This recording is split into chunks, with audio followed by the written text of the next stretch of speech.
on top of the world, about to jump above it. Take it straight to the moon, 'cause we know how to rock it.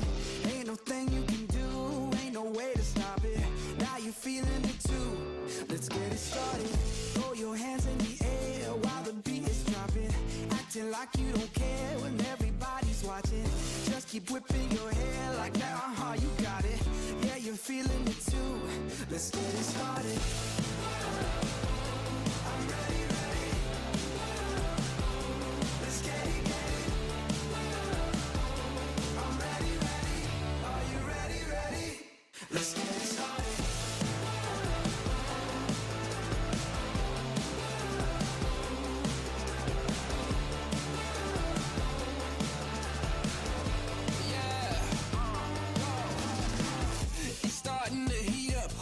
Charts off the meter, turn it up, blow the speakers, make them all to believers, break through the surface, tell them open the curtains, give them all what they wanted, yeah, now let's get it started.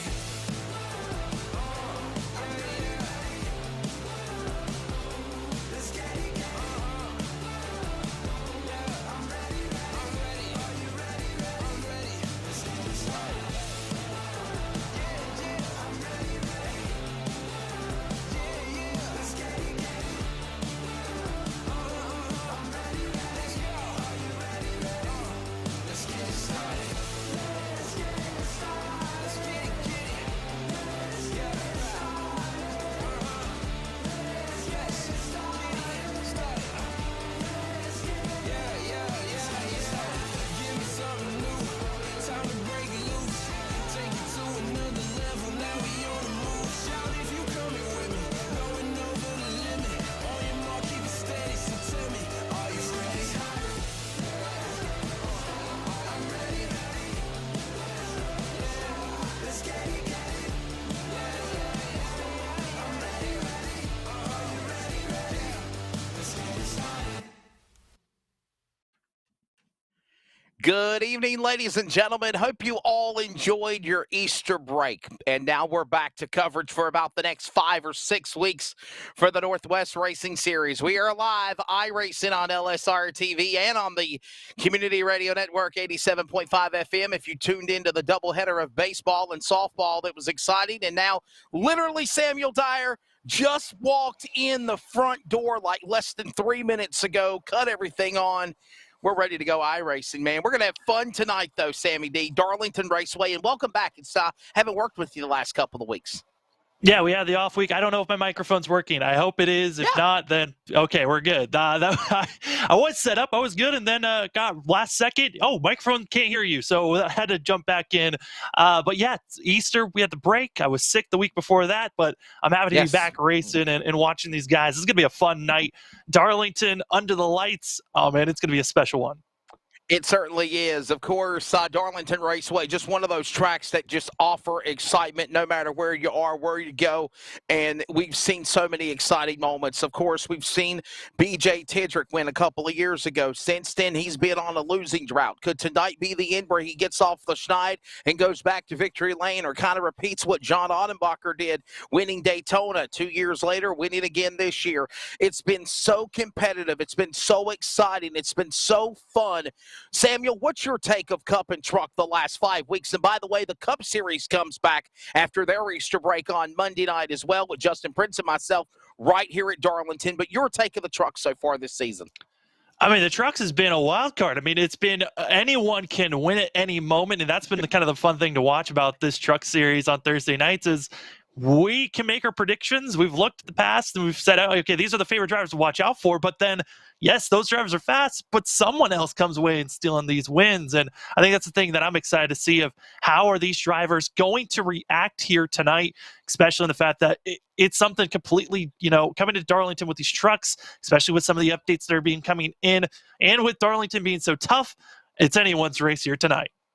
It's going to be a fun time. We're just ready to get things started. We hope you are. He's Samuel Dyer. I'm Wesley Outland. And, of course, iRacing on LSRTV. Thanks to Jeff Stabnow, Charles Wooten, and the Community Radio Network. We are ready to go at Darlington. We'll get ready to go to on-track activity right now as just some of the new graphics and bells and whistles that have been working on along the way when we return back from Darlington in just a moment.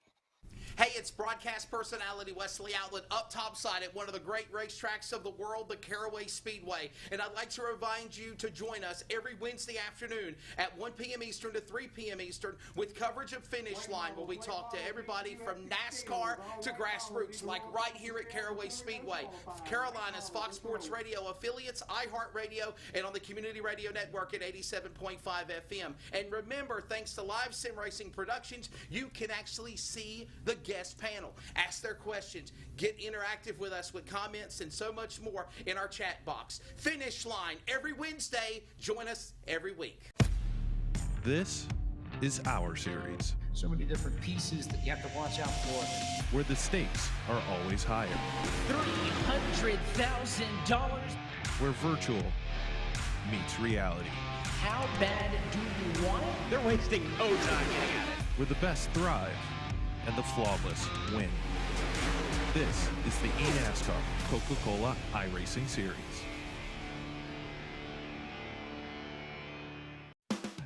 When do you plan on putting in that new fence we've been talking about since last summer? I guess I could start tomorrow.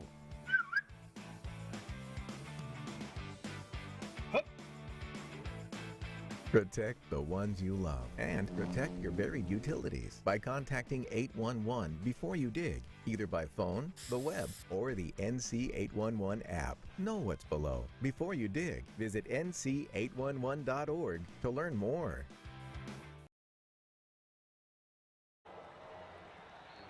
Welcome back to iRacing. We're ready to go. Northwest Racing Series, the trucks at Darlington, the lady in black. Too tough to tame, so many nicknames. Round 6. Can you believe that, Samuel? I know we talked about it a little bit in the introduction, but this is round number 6 of the Northwest Racing Truck Series here tonight at Darlington, and we're on the way with qualified now. Yeah, round 6, again, another track that is completely different from what we've been watching all season long. I mean, we started off with Daytona, then we went to Richmond, Bristol Dirt, then Las Vegas, and then Dover. And we had a week break, and now here tonight, round number 6 at Darlington, the egg-shaped course that is so different from most. It's such a, technically some people would say a one-lane course that people have to force into a two-lane. But this is going to be, one of those racetracks where this might be the toughest task besides Bristol Dirt that we're going to see here in the early portions of the season. It certainly is, as right now we watch these drivers working their way around the racetrack. And currently, there goes Paul Newton, top of the board of the 27. Dan West Jr. back to second, James Vining third. Here comes Ryan Bloom, 2021 ARCA champion. He has come so close, by the way, DWJ, of winning, of course, Samuel, of winning in the series and just falls short down at the home stretch. But Ryan Bloom's got himself a couple of poles. He's looked good on dirt and pavement. Tonight could be the night for the Monster Energy 25. It really could. It's one of those things where Ryan's got to find a little bit of extra speed, though, if he wants to turn tonight into that night where you finally get a win. He's got some other drivers that are going to be looking strong here tonight. And, some competition not going to be showing up. Sean Bridesman's going to be one of those drivers that's kind of not going to be here. So that's competition's not going to be shown. But, we still have a lot of other drivers that are going to be looking quick. I think Stephen O'Hare and most of Beaver State Racing is going to be the drivers to watch out for. Jeff Stabnow can come away with a good chance, but as well, the 10 of Cole Rad's going to be always the driver on our minds from Kate Anderson Racing. Those Kate Anderson and Cole Raz, always the favorites when it comes to these shorter tracks with talent. Yeah, without a doubt, we'll definitely keep an eye on that for sure as we watch these drivers working their way around the track. Too tough to tame right now as qualifying is on track. There goes Cole Raz of the number 10 machine, working his way on the racetrack. And working now, Raz up to second on the board. Well, number 6, where are you? There he goes. The STP treatment truck number 6 finally does roll out, but we're going to go down to Toby Ritters. And Samuel, he's another driver that just give him a few more good runs, and I think he can be there at the end to win a race also. He's getting more knowledge, more experience, more people are running with him, they're competing with him, they're letting him run drafts with him. And I think Ritters is due for a win on the series in that Budweiser King of Beers throwback to, you think of Ken Schrader or Bill Elliott, Darrell Waltrip in that number 25 machine or the 23. Yeah, I mean, Toby Raiders, think about that of last race that we saw at Dover. He came away with a 9th place finish, his best finish of the season, and really has been finding, I thought he was going to get potentially his first top 5 of the season on top of that, but this 23 certainly has been finding a little bit more, pace and has been up front and running well. Tonight, like I said, going to be a tough task. It's going to be about survival more than anything. I think that's why the 23, if he could find himself getting out of trouble, not staying away from everyone else's messes, could be another top 10 finish for Toby Ritters here tonight. Yeah, you think of survival of the fittest, if you will, and I think that's exactly what we're up against here, watching these drivers survive here as we're live on the Community Radio Network. We plugged it along the way during baseball. We've got, awesome coverage of baseball and softball today with our crew, and now we are closing out the night with the trucks of iRacing. And somebody even actually came up to me and he actually said, hey man, what are you doing the Northwest iRacing? I work at the office at nights on 3rd shift, and I actually listen at the Triangle at RTP. And one of the players fathers, and I was blown away by it, because not only does he follow the baseball coverage, Samuel, but I was like, wow, man. He's like, dude, the way you and Samuel or you and Justin call them iRacing broadcasts, it's like it's the real deal. Like watching Cup or Truck or listening on the radio. So I really do appreciate that, and that's what we try to do to paint a picture. And, of course, that's also the awesome work from behind the scenes with Jeff Stabnow and Charles Wooten. And here comes Shelton Washington, 2-time defending Truck Series champion of the series. Sammy D, there is Mr. DWJ, Dan West Jr. He looked quick in practice. We'll see if he can go to the board, but he's sideways as he works off forward of the stripe. Yeah, actually right now, Dan West Jr. going to be one of the drivers that's already finished out his time. He is currently just putting down practice times for himself, still trying to get used to this setup. And really for the 55, looking like 10th place is going to be where he qualifies currently on the board. But a lot of drivers, they're also deciding just not to qualify. But here comes that of the 68. For the longest time, Wesley, you were kind of frustrated on the fact that he didn't have a scheme. Well, he's got an actual one now. It's Angel Ortega, no longer the official truck. Ortega looked like an official pace truck the first 4 or 5 races of the year, and now he's got the RaceEPI.com, Jerry's Barbecue sponsored of that silver Silverado Chevrolet entry as he works across the start-finish line.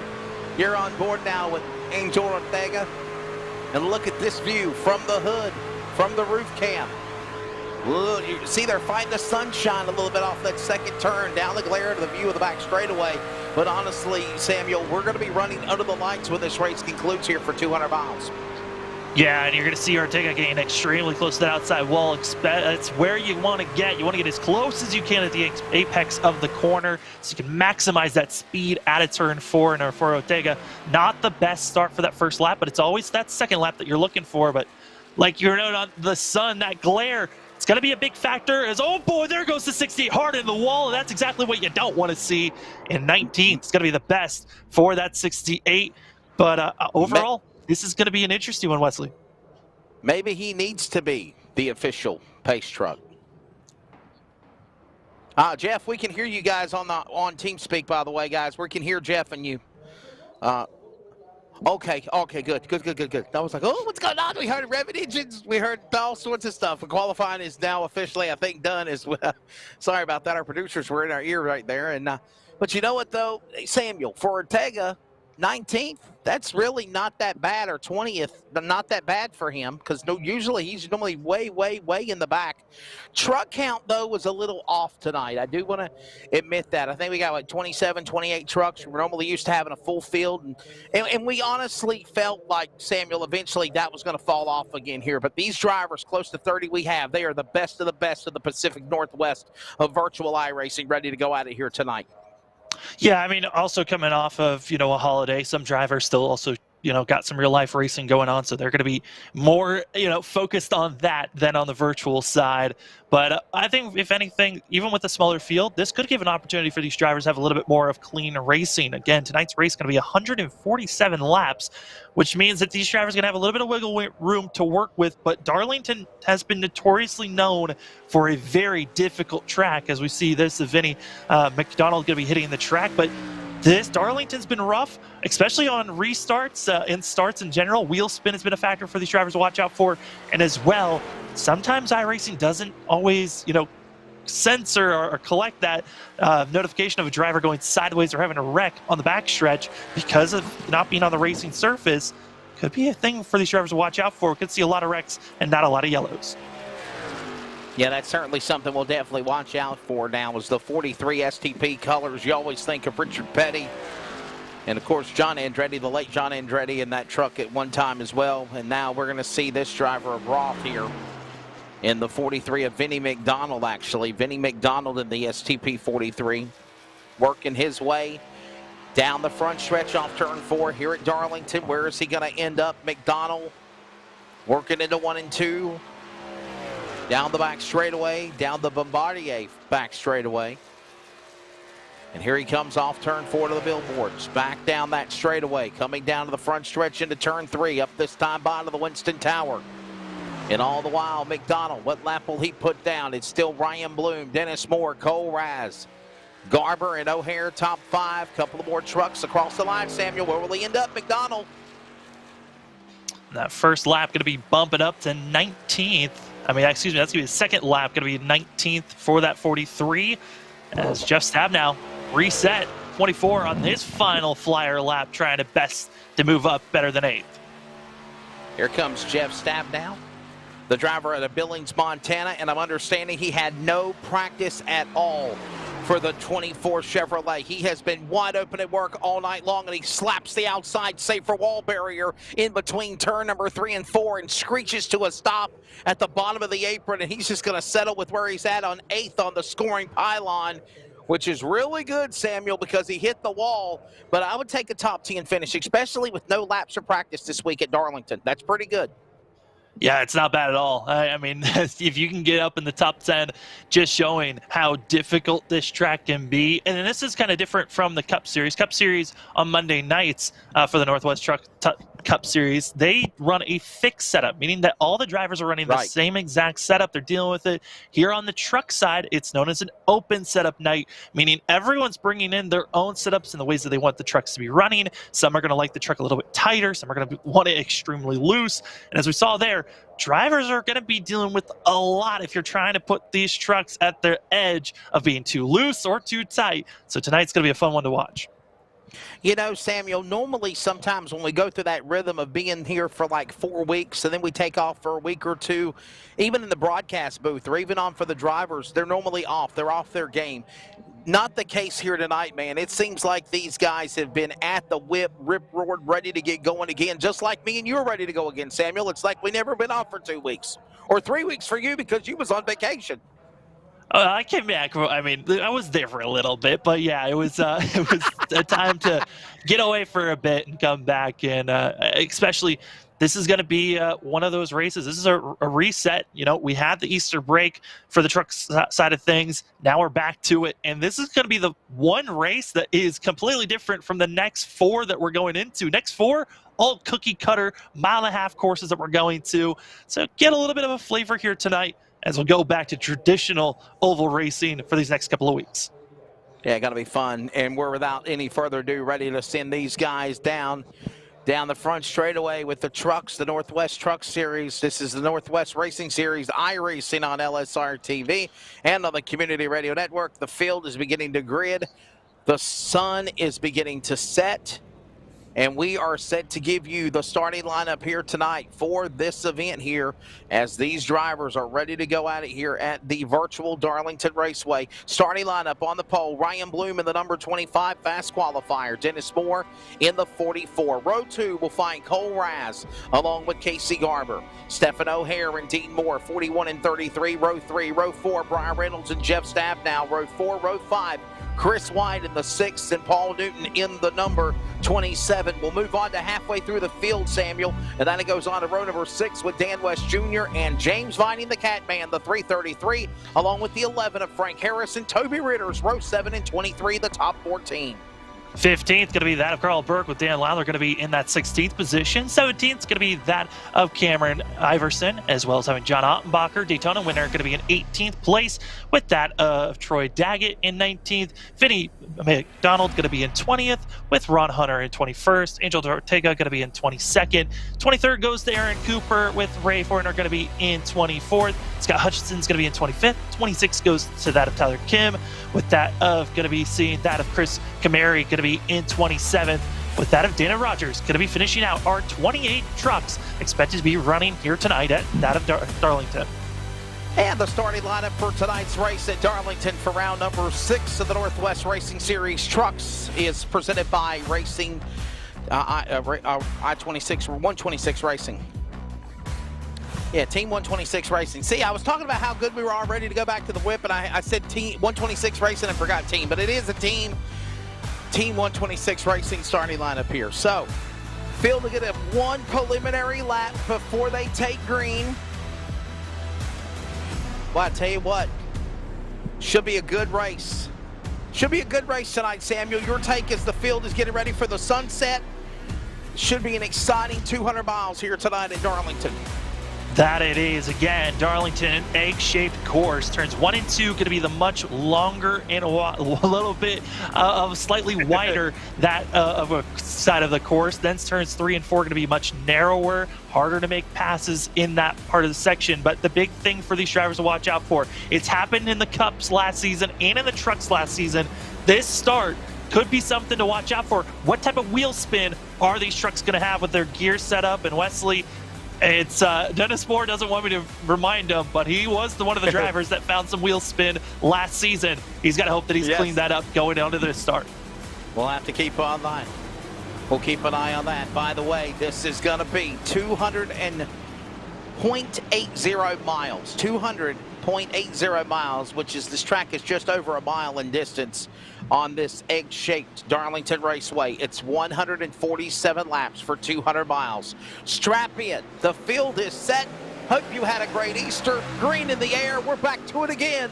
The boys of the Northwest Pacific Virtual iRacing ready to go at Darlington. And look it up in front. Bloom throwing a slider quickly on Dennis Moore. Threw a block on Cole Raz, and the top 3 pulled away to the back straightaway on the going lap. Top 3 are gone, and right now you got to see a very clean, different types of ways that they wanted to attack that turn 1. You saw Dennis Moore and Raz going a little bit higher, but through 3 and 4, everyone's going to be running very similar ways they want to attack this course. But watch out, it's going to be seeing that Ryan Bloom leading this first lap, but when we get 5, 10, 15 laps in this run, you're going to see these drivers really struggling off the exit of the corner. That outside wall always lurking to give them the Darlington strike. And ladies and gentlemen, you have a virtual race. We're green in round 6 of the trucks at Darlington. Bloom and Moore, they'll take it up to the top side. That's another thing that we didn't really talk about much, but you know it's a given here at Darlington Raceway, the egg-shaped mile track here in virtual South Carolina. And Samuel, that is precision banking. Quickly, you saw it at the drop of the green by the front row. Bloom went from the bottom of the racetrack and quickly drove to the top shelf. Whoa. As you see O'Hare slamming the wall. Garver plays possum, goes down to the bottom on the defensive and clears by him and moves down to the number 4 position as he works off turn 4. But you see just how fast that wall comes out at you as you work off the straightaway coming off the corner, Samuel. Yeah, and O'Hare's not the only one. There's been a wide range of drivers throughout the field that have already clobbered that outside wall. O'Hare, though, probably the biggest to hit it. But that progressive banking, meaning that the drivers, when they are going into these corners, the very bottom of the corner is when it's at its flattest, and it continues to bank higher and higher. The higher you go on, as drivers going to be making contact and issues in our first yellow, going to be coming out on the backstretch. Caution coming out for the first time down the back straightaway, as it is a yellow flag. Our producers quickly in the truck trying to find out what happened. I wonder if it's O'Hare. No, he's still going. By the way, replay presented by Pulse Poppers. Let's watch it. This is going to be James Vining, and Vining, who he'd been tempting fate with a lot of other drivers on these last couple of laps. He was messing with that of Harris and also Dean Moore earlier, but out of turn 2 just gets loose, and there it goes. Oh my goodness, the Catman from the Boeing back straightaway. By the way, the Boeing, I think I said Bombardier earlier, it's the Boeing back straightaway. That came on board, if you remember, if that came on board, Samuel, right during the pandemic, actually, Boeing airplanes, Boeing Engineering jumped on board as the title sponsor for Darlington, and that was a big saving grace for that race because sponsoring the backstretch, Boeing back straightaway, and there is the problem for James Vining, the Catman, putting us under yellow flag. First caution. We did get 5 laps in. Samuel, your take of things so far, man, looked like quickly Ryan Bloom knew he needed to be on the top side. He got to the top shelf, threw the block on Dennis Moore and Cole Raz, and everyone kind of went single file from there, but it's still Anstey in the back of the pack. Yeah, that's the up front. I mean, it's all about just getting far away from everyone else that you can and then try to run your own race. That is going to be the big talking point of most of the night is you're not racing the other drivers most of the time when you're here at Darlington. You're racing the track. You're constantly trying to make sure that you're entering the corner properly and you're exiting the corner without hitting that outside wall. As we saw there, if you try too hard to keep it off the outside wall, you find yourself getting loose and spun around. But there's been a handful of drivers gotten into the outside wall. O'Hare's one of them. Vining, who has also called it a night after that contact in the inside wall. He is going to be calling it done. Also, that of Dean Moore has gotten into the outside wall for the 33, and a couple of other drivers further on back into pit road. John Ottenbacher, Dan Lowther, Cameron Iverson, and Ray Forner all coming into pit road for damage repairs and just to top off with fuel. Oh, and mind you, there's still a lot of racing here left to go after that yellow flag came out here for the first time. It's 147 laps, 200.8 miles around the Darlington Raceway. Hey, one thing that me and Samuel really didn't hit on because we were just so busy coming on the air. By the way, tonight's conditions are very realistic to the real sim, and it looks like it's 75 degrees. Northwest wind at 4 miles an hour tonight. So that is what we're looking at tonight here at Darlington Raceway. But I wanted to look at the point standings also, Samuel, as we're moving around 6 here tonight. Caden Anderson has a 4-point lead over Dennis Moore. Now, here's something to think about, my friend.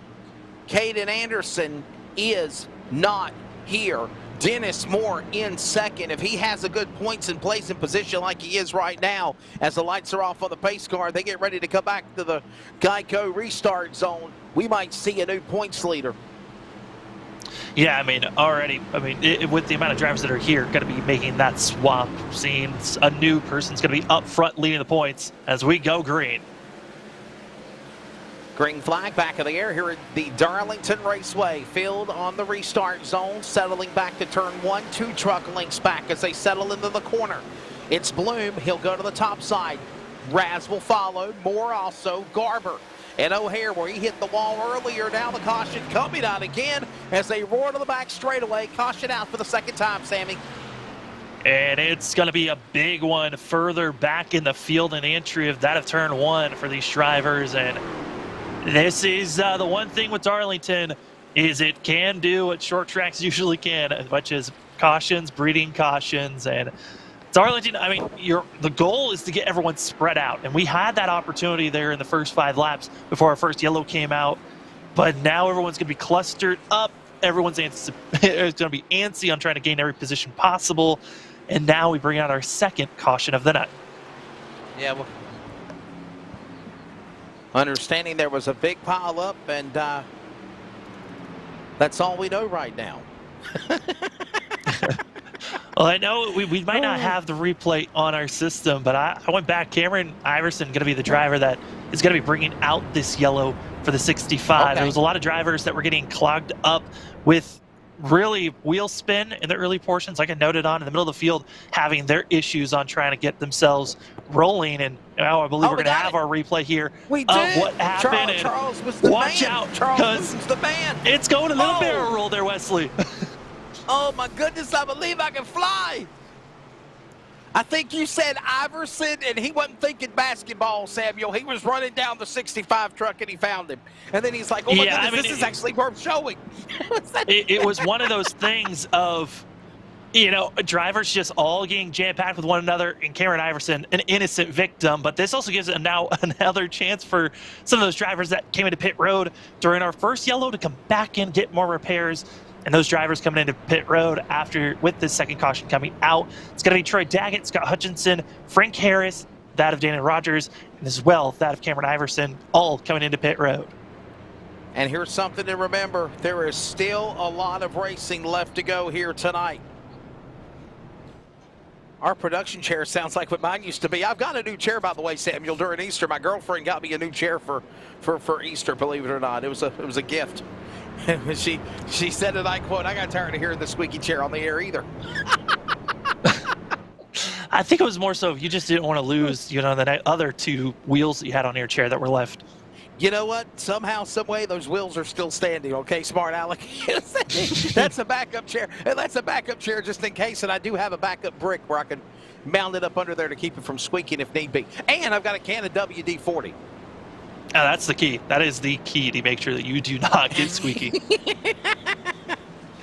So let's set them up here for the restart for you. It'll be 10 laps completed when they come back to the Geico restart zone. Cole Raz is your leader, or correction, I'm sorry, Brian Bloom is the leader. Cole Raz is second. Dennis Moore third. Casey Garber fourth. And Stephen O'Hara, Samuel, your top 5 as we round out the top 10. And then we're going to be finding that of Brian Reynolds going to be in 6th place for the 12. Then that of Jeff Stabnow in the 24 going to be in 7th. With Chris White going to be in 8th place. Paul Newton in 9th. With that of Dan West Jr. going to be in 10th place. Biggest mover of those that are in the top 10. Going to be seeing a lot of drivers up 1 position, but Cole Raz, the biggest mover so far, up 1 position in the top 10. Kevin Smith from Hermiston, Washington, chiming in. Normally in the number 00 truck, says, "Wish I could have been there. I might have been the one to beat. Ha. Have a great race, gents, and we do as well." Kevin, hope to see you back soon. Field comes back to the Geico restart zone. Green flag back in the air here at the Darlington Raceway with 11 now, make it 12 laps. They're working. And no change like the last 2 restarts of the original go. Here comes 25. Ryan Bloom up to the top side, but he's going to open the shelf to roll. Cole Raz, I thought he was going to try to go to the outside, but he ran out of room out of 2. And he's going to be now right on the inside quarter panel, setting up for turn number 3. Cole Raz, what a run for himself. Also, with pushing up Brian Bloom to that higher line, he's got to get off the throttle so much sooner. Now back onto the gas, but watch out, here comes the 44 and the 94. Dennis Moore, Casey Garber, they're pressuring on 2nd place runner Ryan Bloom. Can you say under attack and in a big way? Raz now settles back away. 2-3 truck lengths. He'll now go to the lead. Here comes Bloom to 2nd. Now Moore and Raz. Check that. Garber behind him. Raz pulls away now from Bloom as they go into turn number 3. And Ryan Bloom looking a little bit irritated on the way that his truck is running. It seems a little tight on entry, so he's got to get off the throttle a lot sooner than that of Dennis Moore and that of Casey Garber, which is costing time. But right now, still keeping it within 2/10 of Cole Raz, and Raz is really throwing it into these corners. He's going extremely up to the wall, which is known to try to get that better apex, so you can dive in it and go faster and straighter, faster than everyone else, and maximize that backstretch. And down into turn number 3, it's still Cole Raz extending that gap, but here comes the battle for 2nd. Dennis Moore going for 2nd place. Going for that 2nd spot now down the front straightaway. They cross the stripe, but here comes now Dennis Moore clearing by the pole truck of Bloom. Garber now wants to stick his nose in the fight. He's on the bottom. He's got a wingman with O'Hara as they work their way off the going back straightaway off turn 2.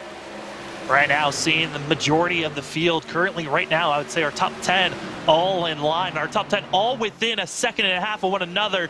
And right now, watching the field, it's just basically a train at this point. Everyone following the other driver in front of you as Brian Reynolds gets a little loose there in 6th place. Clowns to the left of me, jokers to the right. They're not in the middle, they're single file, nose to tail. Tailgate to tailgate, if you will, as they work up the top side. There's Jeff Stabnow. No practice, preparing for the race this afternoon. He's been working the regular full-time job all week, grinding balls to the wall, to the grindstone all night and day long. And now Stabnow trying to make a run. Could today be the day for him? No practice. Could be a perfect night for Stabnow as he currently sits 7th in that 24 truck. With no practice on that truck, he looks really good so far going back to turn 1. But like I said, Wesley, you're more so racing the track more than the competitors around you. And if Jeff Stabnow, if it's just based off of a lack of experience this week, he can at least just hunker down, find him spot in a good positioning, as he's going to have that of the 6. Chris White going underneath and pressuring, trying to make the pass for that 7th place position, not able to for the 6. They're going to back off and reset for that of Chris White. As we go, 3 cameras here, action Wesley, the battle cams all over the place, as well as on the big camera. Watch Jeff stab now. Buddy, how cool is that? You're on board now with that driver, of course, on the top side to the right camera. There's Jeff Stab now. There's the pan away camera from turn 3 off the Winston Tower. Off into that corner, into turn 3 and off the turn 4. Roaring back to the start-finish line. I told you we had some overlay issues the last couple of weeks, but we've got them fixed. Charles Wooten is back. 20 laps in. Dennis Moore now the new leader behind you, as we still watch Stab now negotiate off turn number 2 in a 3-camera view. Yeah, trying to figure out where the drivers are going to pick and choose to place themselves, but Dennis Moore had been really setting up for the pass on Cole Raz for about 3 laps, and finally on the backstretch was able to get to that bottom left corner panel of the 10, and was able to make the pass cleanly. And now 44 is trying to pull away, but watch out for Casey Garber in that 94. Kind of playing a little patient, not running as fast as our leaders, but I mean, if you're waiting right now, saving your tires, it's not a bad strategy. We're only on lap 20 of 147. That's exactly right. Still a long way to go in this event here tonight at Darlington, as the field will work their way back across. 20 laps in this time around, working lap 21 from the top view of the camera. We got one sideways in the back. He lost ground, went to the bottom of the apron. He'll still stay going. No harm, no foul. We stay green. There's Garber in that 3rd place. Meanwhile, Moore leads him off the corner. There he is. He's sideways. Raz right there on his back door as they work into turn 3. As we can see, running down the backstretch, you can see multiple different battles are going on. Saw that battling for 6th place. Chris White able to finally make the pass over that of Jeff Stab now. But update on those drivers you were talking about that were down on the apron. That was Briar Reynolds and Dan West Jr. both having issues. Reynolds losing only 3 positions, but Dan West Jr., after losing that of 5 spots, deciding now having to go into pit road for that of the 55. He has required damage, forced to come in. Luckily, there is a fast repair for the 55, but this is going to be putting him a lap down, if not more, with this incident. Something going on with Dan West Jr., currently 16th in the points, 71 back to the leader with no wins so far, no poles this year either for 55, and only 2 top 10s and no top 5s. Tough start right now for the opening 5 weeks in round 6 tonight after Easter break, Samuel, for the defending 2-time Truck Series champion and the native out of Shelton, Washington, as you saw, back on the pit lane. Field works their way again out of turn number 2, down the Boeing back straightaway, with still Dennis Moore leading off the corner.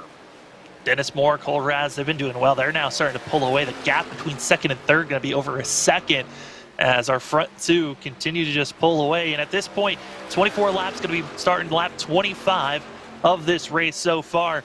This is around the time that you start to think about tires. Who's been aggressive, who hasn't been, who's been saving, trying to make that late push. And looking at some of the drivers that are instead of our top 10 currently, biggest mover, Toby Ritter's back in that of 10th place, up 4 positions. And then the next closest, Chris White in 6th, up 3 positions for himself. But these drivers that are starting to make their grooves and moving forward, good, like to see it. Right now, dominant drivers currently, it's the 44 of Dennis Moore and Cole Raz, which, well, if we look at last season, Wesley, and most of this season, Dennis Moore and the Beaver State Racing Team, they have been the strongest on the long runs. For Cole Raz, he needs to get back in the lead to try to defend the 44. Yeah, the question is, but for how long, as the field works their way back around on the start-finish line. We've not ran a Northwest event since last Monday. Last Monday was the last time that we had an iRacing broadcast for the Pacific Northwest Series because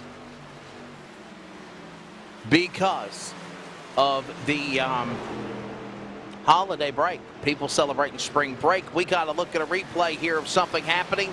Watch the 15, bottom of the racetrack, and then he goes up to the top side. We've got our eye on the 15 truck, and that is Mr. Chris Camary.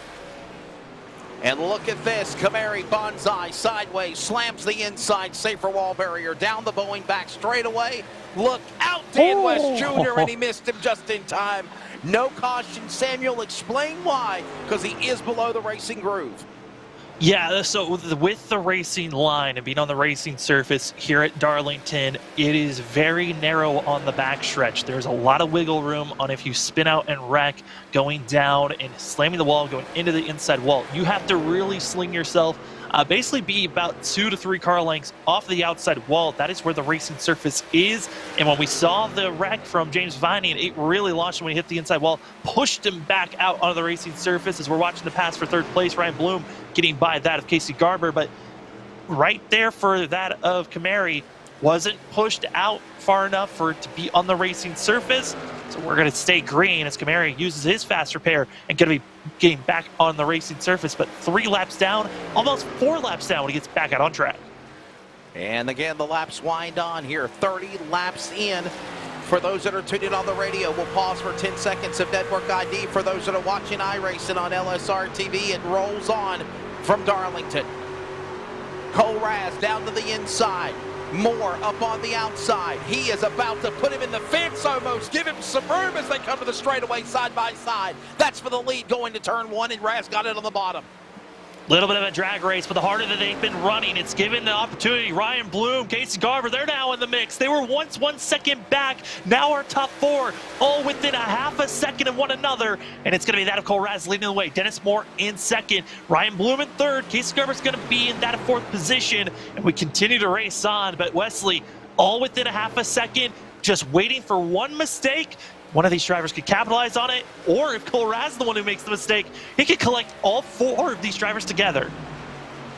Man, I'm noticing Caden Anderson not here tonight. Kevin Smith not here. Russ Lundberg not here tonight as well. And another regular, Sean Brightsman, I'm understanding, Samuel, not able to help admin or drive the race as Moore's off the pace. McDonald lap truck in front of him. More trucks down below the apron going to the pit lane as well as Tyler Kim. And this is the battle going on inside the top 5.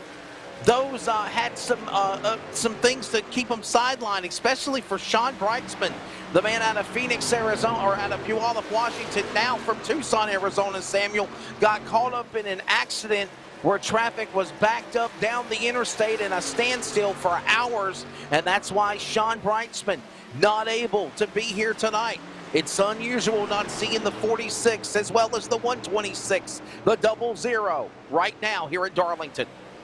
Yeah, it's just seeing a much smaller field. We started with 28 drivers starting out this race. We're down to 27 that are on track as Tyler Kim goes into pit road to get service done. A pass for third as Casey Garber sets it up on that of Dennis Moore. As that pass, both drivers, that of Casey Garber and Dennis Moore, got into the outside wall that of 3 laps ago at the same exact time out of turn 2. They've lost a ton of ground. Once was our front 4 all within a half a second. Now it's just our front 2. Cole Raz, Ryan Bloom, going to be our front 2 currently. And then 2 seconds back is where we find Casey Garber and Dennis Moore. Slamming off the wall there for a second, watching Ron Hunter, the 2200 performance entry. Good to see him. Got a good run so far. Sits in the top, well, he's outside the top 10. He's at 11th. Normally, he's one of those cars or trucks that have bad luck in the wall wreck, Samuel. He's looking good tonight. A solid top 15 drive, trying to get into the top 10, but he's also trying to hold off Moore behind him. Dean Moore coming in 33 as they go to turn 3. Yeah, and for those that are watching on LSRTV, you can see both Dean Moore and also Ron Hunter as Hunter gets into the wall once again, both getting their Darlington stripes early here tonight, whereas we're on lap 35. Ron Hunter, actually our biggest mover of the night, up 10 positions, started in 21st position for himself. Dean Moore trying to rebound after getting into the wall early back on lap number 10. 33, certainly he's got a lot of speed. He's caught up to the 22, but Wesley, this is the hard thing about Darlington. It's much easier to catch someone than it is to make the pass. That's exactly right. As we watch now, Dean Moore working his way part of the Beaver State clan. Here you go. We've had 2 cautions since the start of the opening 20 laps. And since then, we've been okay. Working now lap number 35, just after midnight Eastern time. 11 p.m. Central in the Texas area. It is only 9 p.m.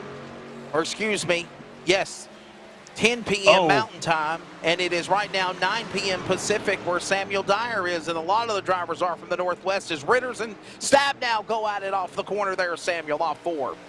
Yeah, as we're watching this battling that's going on between Toby Ritters and Jeff Stabnow, I want to give an update of Stefan O'Hare as well for that of Chris White. White was forced into pit road after making contact with 41, where O'Hare losing a lot of ground after being spun on the front stretch, but because it was off the racing surface, no yellow is thrown as the 41's going to be back in 12th place. But we're watching the battling currently right now for 5th position. Jeff Stabnow trying to get by lap traffic as he's got Toby Ritters trying to crack into the top 5. We talked about it, Wesley.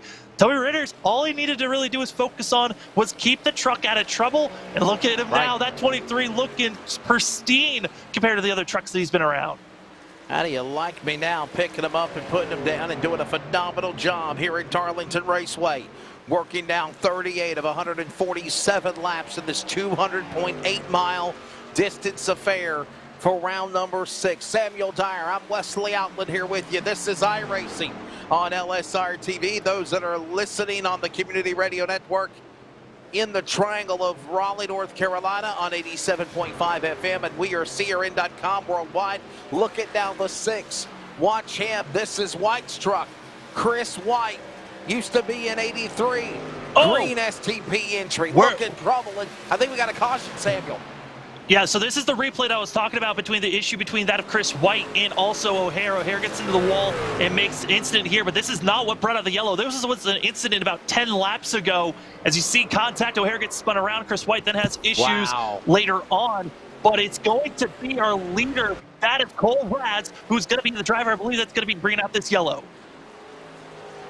So this all stems upon the fact, actually, Samuel, that the reason why the caution wasn't thrown the first time is because they're at the bottom of the apron. That's what happened to O'Hare. He was at the bottom of the racetrack, but the accident that just happened was up in the racing groove here at Darlington. Like I mentioned foregone earlier, these drivers like to ride the top side. I think it's Iverson again. He got on his lid earlier, had to have a fast repair, Samuel, and now he is spun. We're looking to see if we can find a pulse popper instant replay of what puts us under the 3rd caution on lap number 40 at Darlington. As I had stated, it was our leader, Cole Raz, trying to get by lap traffic and got punted by the 25. Just a reaction type of a move that happened that brought out our yellow. As we take a pulse popper's look here at what brought out the yellow here for our 3rd caution, and going to be watching Cole Raz. And the big thing here, Wesley, catching up to lap traffic, which can be a big issue, which gave opportunity for that of Ryan Bloom to catch up, and then making contact to spin out the 10. We'll see it now as 10 working his way down the back straightaway, down the Boeing back stretch at Darlington. And we're working on trying to find it here, as this is where it all went south. Working off that corner. And right now we're watching it, and this is, a little bit. I think it's like a lap or so away. Further back. We're a little bit ahead. It's coming up right now. I mean, he's coming up to the driver ahead, and this is where lap traffic really can be costly for the drivers. Coming up, slowing down. This is, again, a little bit further back than needed, but still at the same time, seeing these drivers gonna continue to race on it and battling, but lap traffic in front of the 10 as we're coming up to where the incident happened, and this is where Ryan Bloom really was gaining time on the 10. And that is Iverson, the 65 truck in front of the leader that got on his lid earlier, and that's what I saw. I didn't even see anything happen to the 10. Watch this now. We're going to see it. And here, is that Ryan Bloom coming up on him? I think it is. And then he gets held up here, and then it's out of the exit of this corner, Wesley. Yes, sir. That's what I was thinking.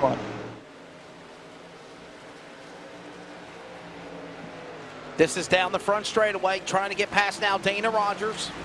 He's up under him to the inside, to the outside. Rogers throwing a block on Raz, and this is all Hunter on the bottom. They make some contact. Here comes Ryan Bloom, the leader. Leader gets into the 10. And there you see down the Boeing back straightaway, up into the racing groove. And that's what triggered the caution lights as you look right in the middle of the Boeing back stretch. And thank you for hanging in with us with Charles Wooten there in production. Went a little bit too far, but Hey, it's all about telling a story, Samuel, and obviously those laps leading up to that is what caused that caution. Yeah, I mean, if anything, it helped us, instead of talking about, pit stops and drivers coming into pit road and getting service done, which that is what everyone did, all coming into pit road. For Cole Raz, because that yellow came out, Ashley able to now use this fast repair and stay on the lead lap. He's going to be in third place. It's going to be Ryan Bloom, Casey Garber, Cole Raz, Brian Reynolds, Toby Ritter's in the top 5. With that is Scott Hutchinson in 6th, Dean Moore, John Ottenbacher, Paul Newton, and Dennis Moore going to be your top 10. Dennis Moore, he's got a lot of work to do, but had to come in to get damage repair. Same for Paul Newton and a lot of other drivers. This has been a rough first half of this race. So, yellow flag out for the 3rd time.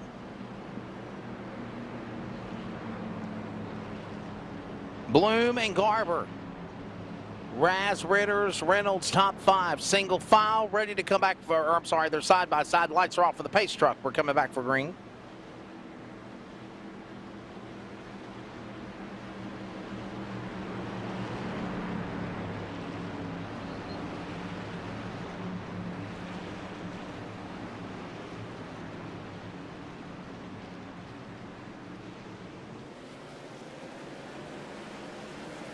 Phil comes back to green. Wow. Oh no, Dean Moore spinning on the restart. Dan West Jr. looks like we he stay might green got though, a piece of it. Are you serious? We're staying green. Yes, he was spun out off the racing surface. They all were slowing down and slow, completely jacking up the rest of the field from that of, I believe, 14th on back. All had to slow down. That was a big calamity of drivers that already used fast repairs going to be stuck, but up front, it's all Ryan Bloom, Casey Garber, and Cole Raz that are gone.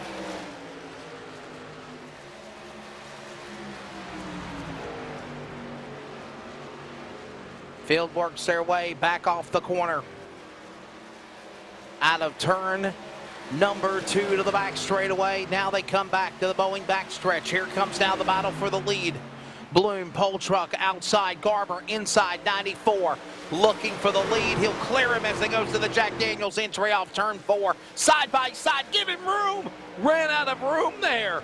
He had to back off just a little bit, Samuel, because honestly, if he would not have backed off, he would have ran the 25 up into the fence. We've seen it happen in reality, and it about happened 2 or 3 times in virtual tonight at Darlington. Yeah, and now the pass is going to be clear for that of Casey Garber. I thought for a second we were going to see a crossover move from Ryan Bloom, not able to do so, but we're going to continue to race on. But we look back, another cluster of drivers getting almost completely wrecked out. Jeff Stabnow, that of Dan West Jr., and plenty of others. You see the heavy front-end damage. That is all from that restart calamity of drivers running into one another, and again, more drivers getting into that outside wall. The damage making these trucks even harder to drive than what they were when they were pristine. Side by side, come on in. Here comes now the 51, Troy Daggett up on the outside. He'll follow with Chris White. Moore up on the top side. Jeff Stabnow and Hunter in front of him. That goes on now for those spots. As all the while we're closing in. Paul Newton down to the bottom. He'll come to the pit lane. And Paul Newton serving a penalty for himself. Yes, 16 trucks, my friend, on the lead lap right now. That's it. Half the field is a lap down or more. Yeah, because we were under that long green flag run between caution 2 and 3, a lot of drivers had to come to pit road because of the heavy damage, which put them a lap down or more. But want to give that of a note, Paul Newton had to come to pit road because of a penalty that he is serving right now. And as well, Cameron Iverson having to come into pit road, but it's going to be calling it a race. Same goes to Carl Burke, who's parking it, all joining James Vining in the 333, leaving us with a total of 25 trucks still raceable right now.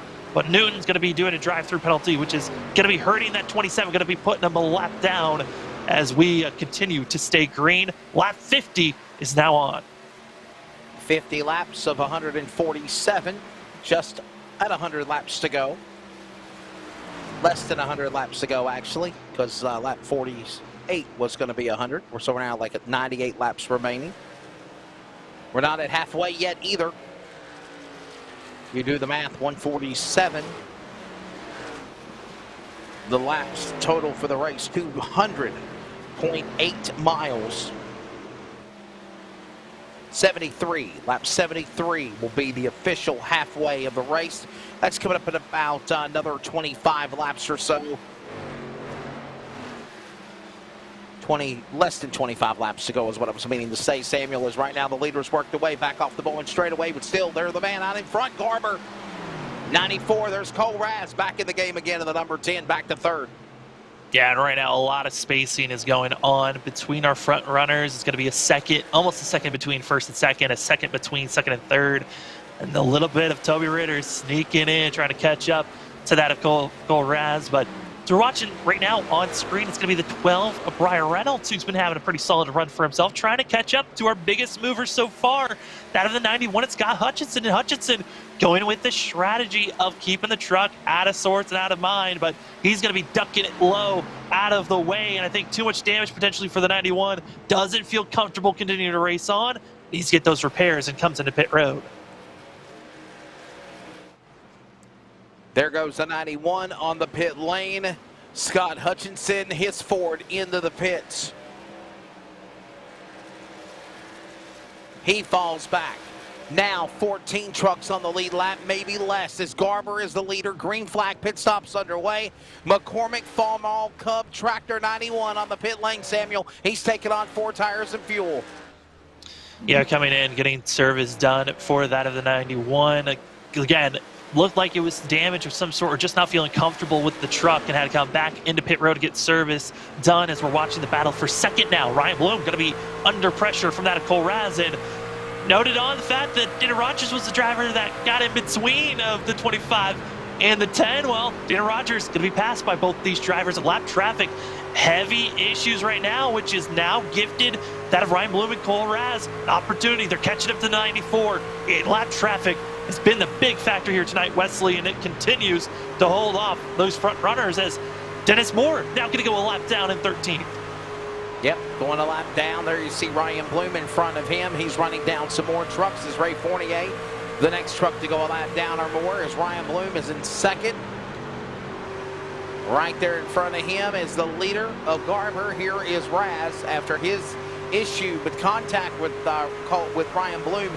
He is right back up to third. Samuel, you gotta wonder, will Raz return the favor and give a bump to the 25 like the 25 did to the 10? Or was that just a racing incident coming off of that corner down the Bowling straightaway? They go again off 2. Well, I mean, if you watched it, I mean, it was a incidental racing incident of coming up to a lap traffic car and just not expecting that slowdown, as a clean pass there from Cole Raz is going to be over that of Ryan Bloom. And I think Bloom also recognizing, hey, I don't want to hold off this driver. Might be a little bit faster that can try to go take off and battle with Casey Garber. And if Raz and Garber start battling, that's going to easily bring Bloom into the picture. And Bloom doesn't have to utilize his tires as much. Also want to give note of the 91. Scott Hutchinson has parked it for the night. That's going to be our 4th truck that is done for the evening. It's still in pit road. It's going to be Angel Ortega, leaving us with 24 drivers, 23 that are still out on track. And as he just mentioned, of course, the driver out of the race of Scott Hutchinson, including other drivers, James Vining, Cameron Iverson, and Carl Burke as well. Here you see the look at the scoring ticker of the laps they're turning around the racetrack. 58 of 147 laps, less than 20 laps to halfway. There you see now Cooper getting passed by Raz. And here's another thing to think about, Samuel, is we're 58. There's the manufacturers of the trucks. 2 Chevrolets up in front of Ford to third, 3 Chevys in the top 6, 2 ovals there of Ford in 7th and 8th. Daggett with a Chevrolet in 9th and a Chevrolet in 10th. So right now 6 Chevys and 4 Fords up into the top 10. And Samuel, I'll tell you what, man, as I was trying to say, if you think of the 12 of Raz, yeah, Bloom might have realized he's the faster truck, got to get out of the way, but also he's got to think, well, I got into him, and I don't want to do anything to kind of make it matter. Think I'm trying to hold him up intentionally, as you said, Samuel. And that's quickly why I think he cleared the path and let the 10 of Raz get by him. And it's obvious that 10's got a really, really fast truck as they work their way back across the start-finish line. Says now O'Hare and Daggett continue to battle. This is going on for 9th and 10th. O'Hare up in the fence as they work their way coming off out of turn number 4. Yeah, O'Hare, this is just a snowball that continues to just grow, and it's rolling down the hill because it is, yes, he's made the pass on Troy Daggett, but you can tell that front bumper heavily damaged. Gonna have to keep his eyes out on those oil and water temps to make sure they don't go over and he accidentally blows the engine of this 41 Beaver State machine. As see the 07, excuse me, of Dana Rogers. Rogers had to come into pit road. He had a heavy contact about that 6 laps ago. Now going to be using a fast repair and back out on track is the 07. But Wesley, this is getting to a point where the majority of the field is so damaged, they're going to go a lap down. And the next driver that's on the prowl to go a lap down going to be Jeff Stabnow in 11th, then Troy Daggett, and then the driver we're watching right now, Stephen O'Hare, in 9th. They're the next on the list. And honestly, they're about 6 or 7 laps away from getting in trouble, as you see here of Ron Hunter. Going to see what happened to the 22. Look at this, Ron Hunter going around bottom of the apron, but does not bring out a yellow flag because he's at the bottom of the apron of the racetrack. Good work there, though, by Charles Wooten in our production studio in Wichita Falls, Texas, to find it. You are watching iRacing on LSRTV. I am Wesley Outland. We got Samuel Dyer alongside Charles Wooten, Jeff Stabnow in the production and behind things. And here is a battle for the lead as we're 10 laps to halfway. Here comes the battle of the white and black trucks. It's Raz and Garber. New leader 10 says, excuse me, coming through. He moves to the point off turn number 3. Take it easy. It was like taking candy from a baby right there from Cole Raz, getting by Casey Garber. Garber really didn't have a chance to defend there, and if anything, I'm starting to notice the longer this race goes on, the long run pace going to the 10. And for that of Casey Garber, this has been kind of a struggling point for this 94 team for most of the season. The longer the run goes on, the more he starts to falter off. It's really good in that beginning to middle stages. Right now, it's Cole Raz, one of the fastest trucks on track. If you look based off of times, it looks like it's between that of Cole Raz and Ryan Bloom that are the 2 fastest trucks in your top 3. Yeah, certainly doing a great job picking them up and putting them down and making it look easy as the 10 back to the lead. Here's now a good run now for the number 12, Briar Reynolds. Stars and stripes on that number 12 machine, looking good. Trying to close in on the Daytona, 2-time winner this year as well at the season's kickoff lid lifter of John Onenbacher with the number 89 machine. Working off the corner. By the way, tomorrow, Nazra has the All-Star race at Charlotte, LTAC at a road course, and I thought I was going to do the All-Star race with you, Samuel, but I found out this morning we're going to do the road course. Filling in again for Mason, or for Zach. Zach Hager not available. And I'll work with John. And you're going to be doing the All-Star race with Kevin. And that's going to be a cool format. A lot of interesting things there. That's tomorrow night for iRacing on LSRTV. Yeah, it wasn't, we were questioning if we were going to cover the All-Star race or not. It kind of came in last week being told, hey, we got the money. We want to make sure the All-Star race is covered and shown. And those All-Star races are always a blast to watch because drivers, they're not racing for points, they're just racing for glory and sometimes cash. And we've seen a couple and have commentated a couple, Wesley, of entertaining All-Star races that have been frisky at times. And that's the fun that we're always waiting to see what's going to go down.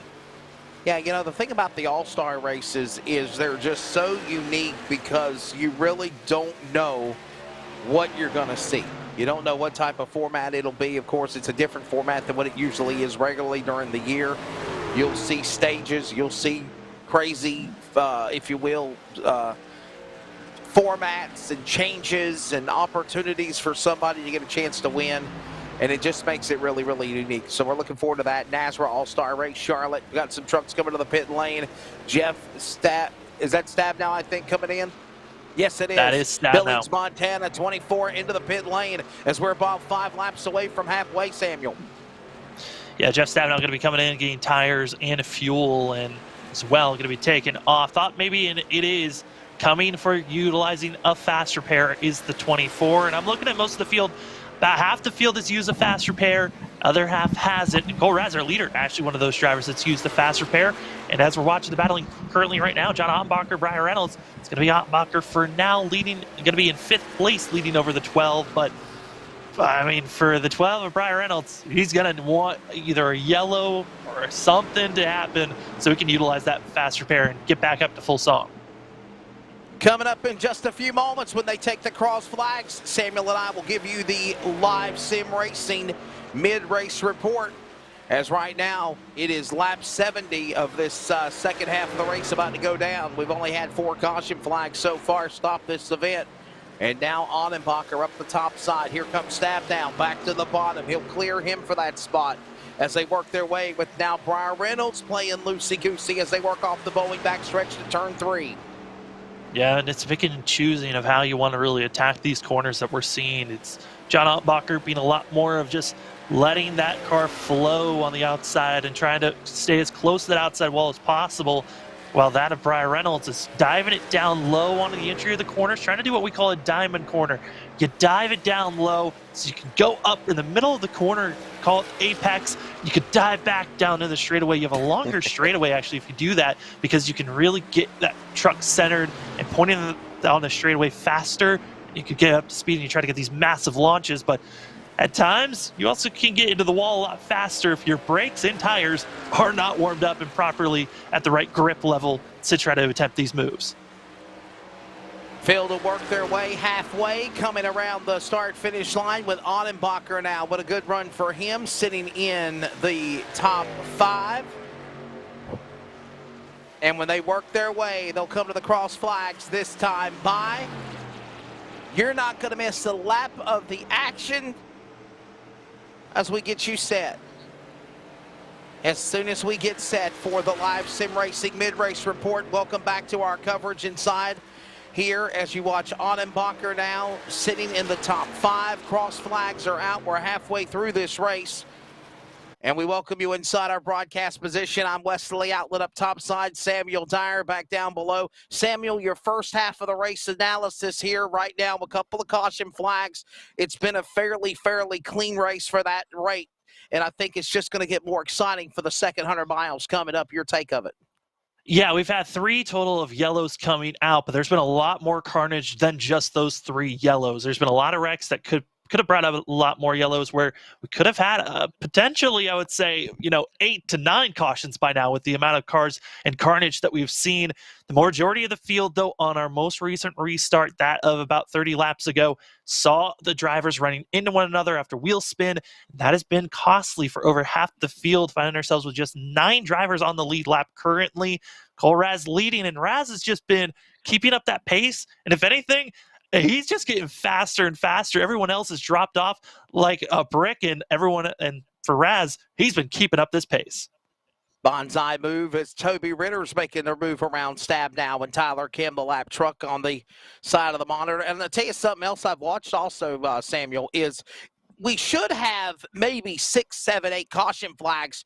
There's been that kind of action on the racetrack, but the problem is they're wrecking and going down to the bottom of the apron, not getting up on the top side of the racing groove. And that's just one of the things that are unique that I've seen being at Darlington for real. And then, of course, seeing the same mock of this here on the iRacing tonight for the Northwest. If you're down below the first 2 grooves of the racetrack, don't expect to see those wheel and caution lights to come on. You've got to at least be up in the groove for the yellow to fly, and I think that's kept the caution counts low tonight. Yeah, and those are some massive hits that you have to do of coming down, hitting that inside wall, and launching you back onto the racing surface.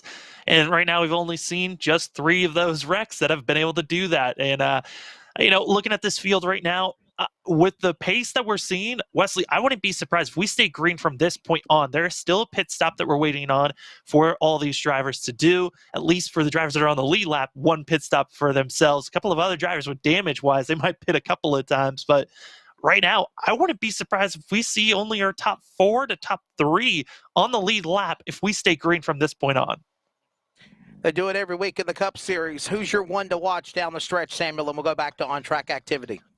I mean, if we're picking a driver that's going to win this race, if we stay green, Cole Raz, if he doesn't make any mistakes, he should be good. But if we're staying green and these drivers that are not making contact have to make green flag pit stops and they're not slow, Darlington's one of the more trickier pit stops to get into. It's very deceptive getting into pit road. That could be an opportunity to be making a mistake. But Ryan Bloom, Toby Ritters, Those are two drivers I'm keeping my eye on, especially Toby Ritters. He's been actually running some decent laps. When he gets caught up with lap traffic, he loses that time, but he's been looking pretty decently quick compared to what our leaders are putting down, only about 0.2 off. And my one to watch is the man that's second in the point standings, 4 back to Caden Anderson. You know the scoring of the points are going to change when they update tonight. He's sitting in the top 10 right now. He's had a good run the first half of the race. I'm thinking the Beaver State 44 of Dennis Moore wins tonight at Darlington. And with that, it's Samuel and I here with the LSRTV Mid-Race Report as we bring you back to the on-track action here at Darlington. And the caution comes out just as fast as we come back from our mid-race report. Yellow flag will fly. That's going to be the 51. Troy Daggett talked about you needed a massive hit if you wanted to see a yellow. The 51 doing just that. Remember we were selling, you got to be able to wreck. You got to be able to wreck up on the racing groove. And I think you're way ahead of yourself, Charles. That's Chris White. Unless he went ghost and took out the pace car, I don't know. We're going to find it here. Let's try this again. Stop eating on the job. Oh, I could say something, but I'm not, Samuel. I'm just not going to use it. Here we go. It's live. It's live. Watch this. Daggett spins. Smacks the inside wall barrier on the Boeing back straightaway, but you see he's up in the 3rd, 4th, 5th groove of the racetrack, and that's why the Willett Engineering caution lights were illuminated, Samuel, as darkness settles in here at Darlington as well, and that's why we under caution. And I think now, my friend, you just opened the door for everybody to come to pit road under caution. This could be the money stop right here, sir. Yeah, and this is going to be also allowing us to get back to 9 drivers on the lead lap, as Brian Reynolds believed should be getting that lucky dog spot. You know, I got to say, though, your pick for Dennis Moore to win this race, I don't know where you thought that was good, where that call is coming from. He's back in 11th, lap down. He might not even get the wave around because Toby Ritters, John Ambacher, as well as Chris White, they're not even thinking about going into pit road. You got to believe. That's all I'm going to say.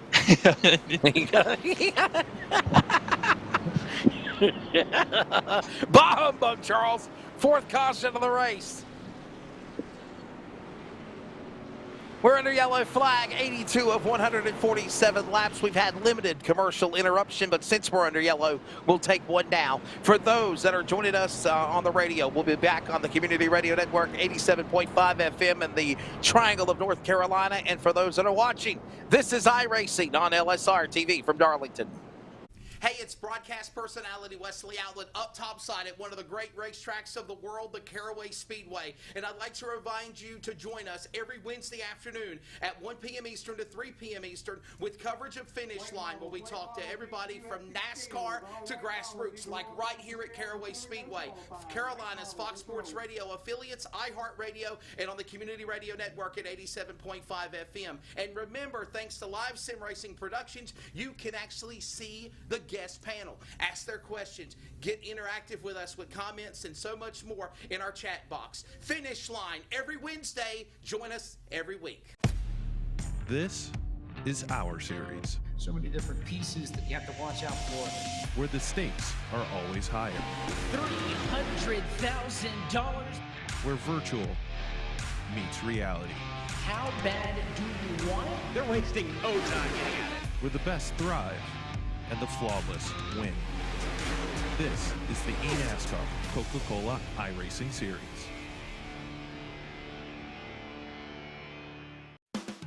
When do you plan on putting in that new fence we've been talking about since last summer? I guess I could start tomorrow.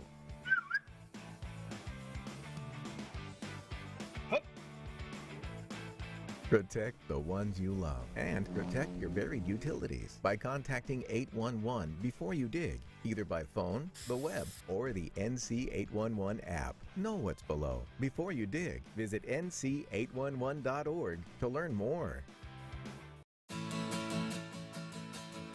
This tree is going to look great here. Did you call 811 to protect your underground utilities? I can't wait to see these roses come up. Dig, dig, dig! Wait, we forgot to call 811. Before you dig, make sure you can. Call 811 to know what's below. It's up to all of us to protect the ones we love. Cole Raz, Casey Garber, Ryan Bloom, Toby Ritters, John Ottenbacher. The top 5, Chris White, Dan Lowther, Stephen O'Hare, Brian Reynolds, and Jeff Stabnow, your top 10. Getting ready to come back for the restart after the completion of the 4th caution. The field to work their way to the Geico restart zone. It'll be lap number 84 completed to lap 85. Green flag goes back in the air. That's Garber. Garber gives room to Raz. And we're back to green. Samuel, you questioned my pick of Dennis Moore. He looked good before he had a problem. Yes, Dennis Moore looks good. He's 2 laps down, but he's not even the first car a lap down. In front of him, he's got 3 other drivers ahead of him. So Dennis Moore is going to need a quick 5-6 cautions if he wants to get back on the lead lap. And you might have been wondering, why were there only 3 rows that were side by side? That's because we only have 7 drivers on the lead lap. Dan Lowther got the lucky dog, but he had to start at the tail end of the start of this field. So we only have our top 5 that are running up front, looking good. Top 6, excuse me, and right now, it's Cole Raz, Casey Garber, Ryan Bloom, looking super strong. But Toby Ritters, I mean, this 23, you talked about it, Wesley, just has to keep the truck clean. He's looking solid, but watch out for Chris White. He was a strong driver in those first 20 laps as well. That's exactly right. The field will work their way back off the corner. Out of turn number 4, whoa, White, hold on. From the top side up to the finish line and from the tower. Different camera angles. Hey, Charles, let's go 3 cameras again, brother. Show them the new amenities that we've updated here for iRacing on LSRTV. And for those that are listening on Community Radio Network, there are now 3 different camera angles simultaneously going at one time. I asked for it. I'll see if I get my command here as we work less than 50 laps to go, 60 laps to go now. There we go. Look at that. On board with the leader. This is actually with Garber in second. And Samuel Bloom reeling him in. Top 3 trucks now on the big monitor. Closing in. The pan-away camera off the Winston Tower, off the Boeing backstretch to turn 3. And then you're off the back tailgate of Garber in second as Ryan Bloom, the pole truck, is reeling him in off turn number 4. Yeah, and right now watching our front 3, they're running so well for one another as we now get on board with that of Chris White on your top right, and bottom is going to be on the tail of that of Casey Garber. Watch the battling for the lead currently on your big cam. Cole Raz, Casey Garber.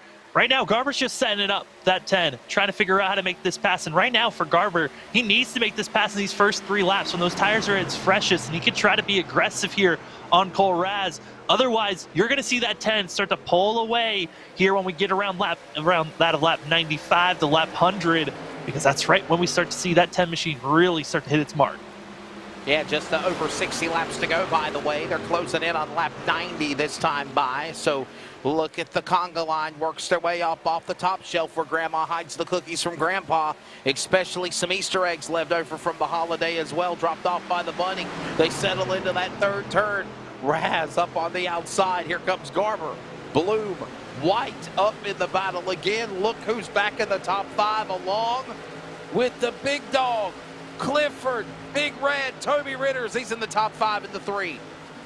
Yeah, Toby Ritters, he's been doing a great job keeping himself out of trouble for majority of this race. He's been watching everyone else around him kind of throw away their races or just giving up at times. We go aerial view on our big cam, get a sense of what our front 4 are looking like. And Chris White, the driver that's trying to be aggressive here in these first couple of laps. He's going to get on the back bumper of Ryan Bloom there for the battle for 3rd. As our battle for the lead starting to gap out a little bit more each lap here, Wesley, and this is what I was talking about. Watch out for Cole Raz. He's going to find that tempo where the tires are finally warmed up, and the rest of the field, they've kind of overcooked their tires, but Casey Garber fighting back in the center of the corner, trying to go back for the lead. Aerial coverage presented by Live Sim Racing. By the way, if you're interested in wanting to be a sponsor of like Pokes Poppers or CRN 1 to Go or Team 126 Racing or, of course, H&L Performance for the weather conditions and more, go to livesimracingtv.com. And we've got a caution. Yellow waves, 5th time, Cinco Yellow around Darlington. And here is a look at what happened It's got to be in front of the leaders, I believe. We're going to pan away back to it. Well, actually, our camera was showing Garber, so that's why it's showing Garber right now from the 3-camera shot. Now we'll find out what happened. Pulse Poppers, instant replay. You could be a sponsor too. Watch this, and we're going to show 3 different angles. Up top side. Oh no, Stephen O'Hare. 2 or 3 times a lady he's been in a problem in that American touch-up entry Ford, Samuel. But finally, he gets involved in a spin up into the outside, safe for a wall barrier, and the caution with the Darlington stripe to boot. Puts out the 5th yellow as he works off the back straightaway.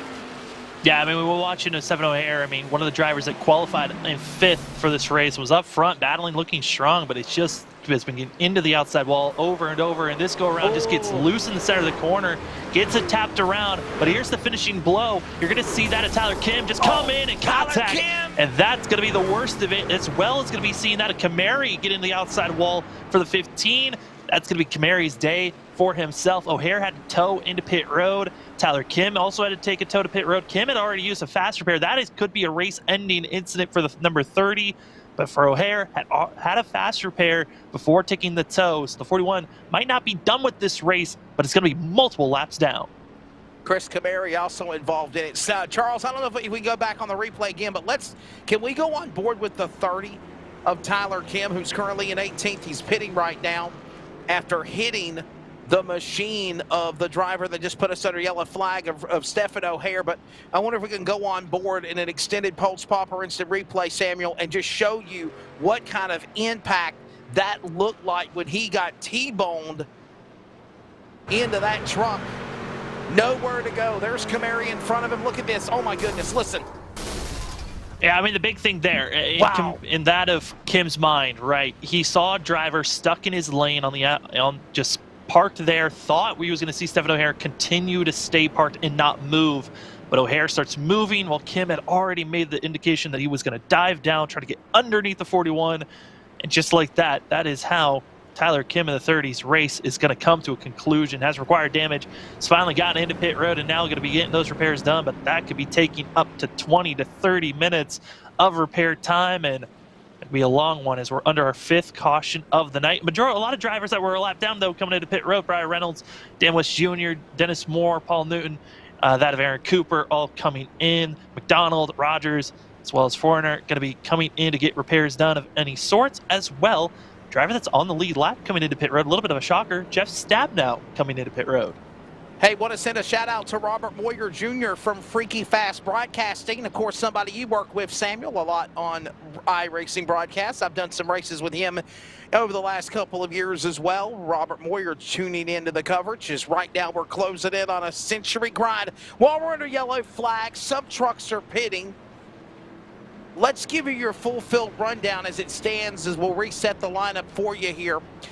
Cole Raz is the leader. Remember, he had a problem earlier, spun, came back, hit the wall, redeems himself back up in front. He's just that good of a driver. He also is a Alan Kowicki driver development program competitor on Real Racing in the Spears SRL Southwest Tour up in the Pacific Northwest. He leads the way. Casey Garber is second. Good run for him. Pole truck Ryan Bloom, the 2021 ARCA Northwest champion, is sitting third. John Onnebacher, Daytona winner, is fourth, and the defending Cup winner of the Northwest, Chris White, having a good solid run so far in the top 5. Toby Ritters, what a run for him. Up 8 spots to 6th. Up 9 spots to 7th. Dan Lowther, good run. Billings, Montana, no practice needed for Jeff Stabnow. He's in 8th. Brian Reynolds back 2. Paul Newton had problems earlier, Samuel. He rounds out your top 10. In 11th, going to be Aaron Cooper. Dennis Moore's going to be in 12th. Dan West Jr. is going to be in 13th, as well as that of Stephen O'Hare in 14th after being involved in that incident and is back out on track. That of Vinnie McDonald going to be in 15th, and that of Rogers going to be in 16th. Foreigner in 17th. 18th is going to be Tyler Kim, who is still in pit road, as Troy Daggett going to be in 20th position, with that of Kamari going to be in 19th, but expecting to make that pass for 19th and 20th under the next 4 laps as Kamari is done. Daggett's still out on track. But Wesley, we only have 8 drivers on the lead lap. Brian Reynolds, the only driver 1 lap down. And Truck Center several laps down or behind the wall, retired already as we approach lap 100, including the drivers of Frank Harris, 21st, Dean Moore, 22nd, Ron Hunter, 23rd, Scott Hutchinson, 24th, Angel Ortega, finally not looking like a pace truck, 25th, Carl Burke, Cameron Iverson, I believe I could fly, out of the race, as well as the Catman of James Vining. Ready for the field to settle in for the restart from high above the blimp view. Green flag goes back in the air. We are 2 laps to lap 100, less than 50 laps to go to the finish. Round 6, back after Easter, Northwest Truck Series at Darlington. And they're right back to it again as Ottenbacher, Ritters allow their O'Hare back in the fight. He's a lap down, several laps down in that top 10 battle. They work off the Bowling straightaway to turn 3. And right now we're going to be watching the drivers battling. Top 6 going to be really around one another. Then there's going to be a little bit of spacing between lap drivers and lead lap drivers. And Toby Ritter's in 6th. He's looking good. But John Ottenbacher, winner from Daytona to start out this season. This has been a great run for himself. Biggest mover so far, up 13 positions, qualified in 18th place. And right now, doing a great job running up front and trying to keep this pace for himself. And also, like Toby Ritter said, like I said for Toby Ritter's, just stay out of trouble. There's a couple of Darlington stripes on the right side of the 89, running decently well for himself. And a couple of other drivers that are still battling hard in front of this 89 machine as the battle for 3rd and for 1st are still on. 100 laps completed this time by. It'll be 47 to go. Ready to settle this into the home stretch. You know, somebody was just commenting, Kevin Smith was, in the chat box saying that if you put it on lap 95, you're in the catbird seat to win this thing. But Samuel, honestly, we had a caution just after our halfway break around lap number 79 or 80. Those drivers could be in contention also. Yeah, and the drivers that did pit, though, under this pass yellow that came out, going to be led by Toby Ritters in 5th position. I know as well Chris White going to be in 3rd. Those are the 2 drivers that are running right now in the best positioning for themselves fuel-wise, and the difference only going to be about 13 laps between Cole Raz and Casey Garber. But if we have a lot more yellows that come out, wouldn't worry about fuel too much for Cole Raz and Casey Garber, but that's why we're kind of seeing them racing a little bit more aggressive here and trying to figure out how they can pull away from Chris White that is on the charge. There's no waiting or worrying for the 6th machine, who has been putting down some screamer of lap times and continues to try to run down our front 2 with the fresher tires. Again, as I mentioned, Caden Anderson not here tonight. He was the points leader. 4-point lead over Dennis Moore. Dennis Moore, honestly, what I was kind of thinking about, but maybe he might be too far gone, as now he's 2 laps down. Casey Garber 2nd, Chris White 3rd, but you think of Kevin Smith not here. That's going to take a points hit as well, Samuel. He was 30 points back, tied in 3rd with Cole Rass, who's the leader. Ryan Bloom, good run for him right now, 31 back. Sean Brightsman, 33 back. He's not here. He's absent. He gets a tardy slip. Kenneth Garber, the man in 2nd right now, 7th in the points, 41 back. Robert Gamble, Paul Newton, Dan Lowther, a 4-way tie. Back to Tyler King, also not here as this goes on. Almost a little contact as White and Garber go at it. Here comes Bloom on the bottom as they work into turn number 3. There was contact there. Casey Garber got a little bit of that rear bumper of Chris White, and White was so aggressive trying to get by the 94 that it had to make Casey Garber back off just slightly. Now Ryan Bloom's going to be able to make the pass, and watch out, Toby Ritters is waiting and lingering to pounce onto this action to try to crack into the top 4, but Casey Garber getting the worst of it, going from 2nd back to 4th just in a blink of an eye. And now keep our eyes out as well as we're watching this battling for that 3rd place, but for the lead, also going to be some battling going on, because for Chris White, he's got 13 lap fresher tires, meaning that he can make any big move he wants. It looks like he might be setting up for our leader of Cole Raz. Yeah, we'll keep an eye on this again as they work their way back around the start finish line. Coming back around the corner here as they cycle back around. These laps continue to tick away.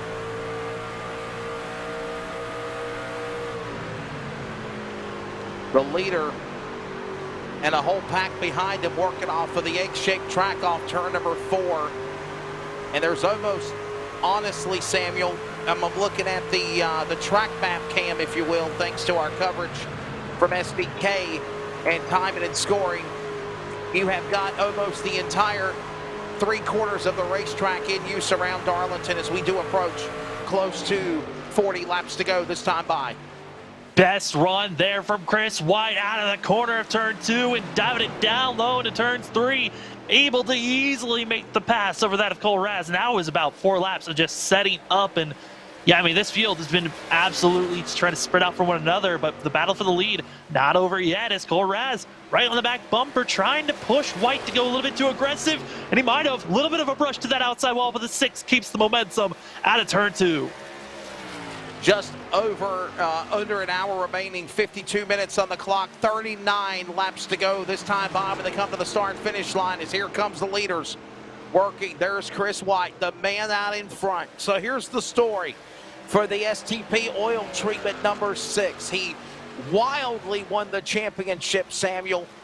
By the way, we saw Greg Ricks in the chat box earlier, one of our former voices of the Northwest Pacific. I know he's took a leave of absence this year. Hopefully we'll bring him back for some more races. But Samuel, you were around for those races, and we remember that wild finish at Homestead, or actually at Phoenix, when Chris White upset everybody and won the Cup Series championship.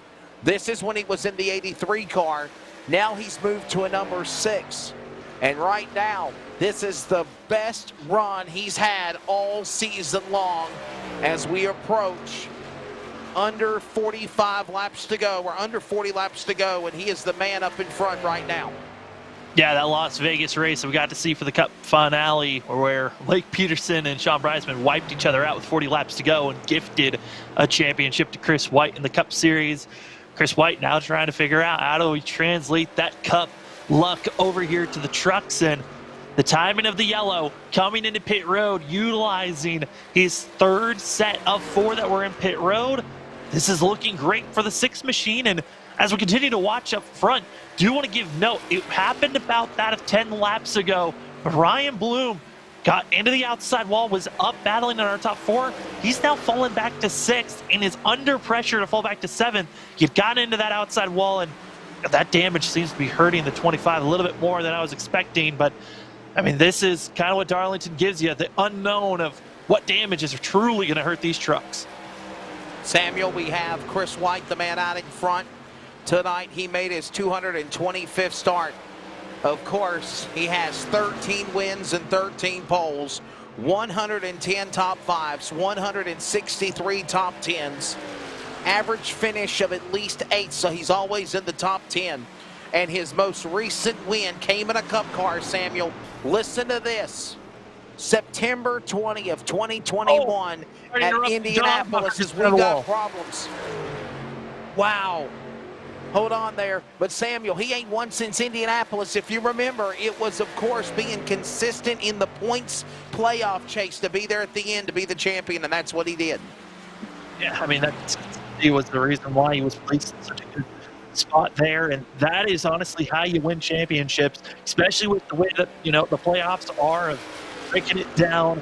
It's round by round. You got to make sure that you are battling as hard as you can. And also right now, that is a pass for 3rd place. Toby Ritters in by Casey Garber. Clifford keeping that 23 clean, and right now green on track. Now up to 3rd. Field works their way back across start finish. It's 33 laps to go this time by. Working lap 114 of 147. White up in front, Raz in 2nd, Ritters 3rd, Garber stabbed now. And Wesley, with Toby Ritters, where he's running, he's still searching for his first top 5 this season. And for it to be a top 3 potentially, this is looking good. He's got to hope this race continues to stay green as Chris White and of Cole Raz continue to race on. And if we, like I said, if we continue to stay green, might have to be a little bit more concerned. That traffic is going to be a factor at some point for our leaders. We've seen that that has been a good opening to make some big moves or make some big spills.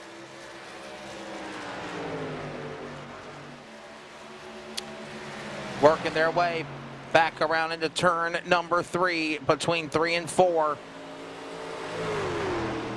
Raz trying to reel him in like bait on a pulse popper fishing hook. Is he there? Here, kitty, kitty. The 6 and 10 going at it. White, Raz for the lead. That goes off in turn 1. Big reason might be questioning. Chris White was pulling away. What happened? Well, he had the 13-lap advantage on his tires, but they're always going to see those tires plateau at some moment. Then they're going to start to equal out. And right now, Cole Raz recognizing, hey, I'm just going to go for those 10 to 15 laps that we saw Chris White take the lead. Well, now I'm going to optimize it, going on the front stretch side by side down into turn number 1. And while that goes on, we're under 30 laps to go now. 30 laps remaining. Pick yourselves out a winner. It is go time here tonight. Who will it be? I know it's not going to be Dennis Moore, Samuel. And that's going to be a pass for the lead. Cole Raz making the pass down in turn number 1 and 2, and now trying to pull away. He's been running about a 10th faster than Chris White these last couple of laps, and now the go button has unleashed as we're on lap 119 of 147. I mean, you're looking at it. I mean, Cole Raz certainly was the favorite going into halfway. He continues to look so strong. And it's more impressive, I think, Wesley, is the fact that he had to use his fast repair in the first 30 laps. He hasn't had that safety net all race long, and he doesn't have a Darlington stripe since he has used that fast repair. Yeah, that's exactly right. We'll keep it on that. As these laps continue to tick away here with Raz out in front. 27 laps to go now.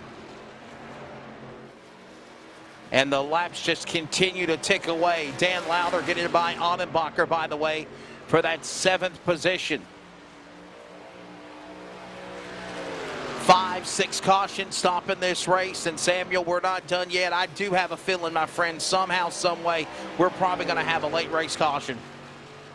I mean, it is certainly going to be looming all night long on if we're going to see it, as that of John Audenbacher getting passed by Dan Lowther for 7th place. That 89 just starting to feel the wear and tear of getting in the wall so many times. Also going to be on those older tires. And, you know, for the drivers that were not keeping those tires, those that had the older tires going into this most recent restart, if they were not keeping themselves in a, I need to save until those other drivers use up their stuff and then attack, they're going to be where John Audenbacher is, losing ground and being 15 seconds off of our leader, and now a full second and a half of that of Dan Lowther, when Lowther was right there just about a lap and a half ago. And by the way, Samuel, I know we're showing Audenbacher, but can we please show the 3rd place man right now?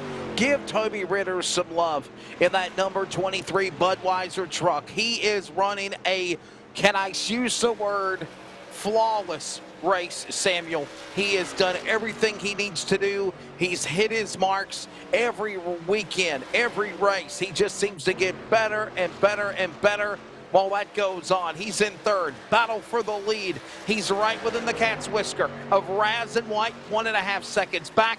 25 to go. The leaders are in turn 3. He's trying to run them down as they work off turn 4.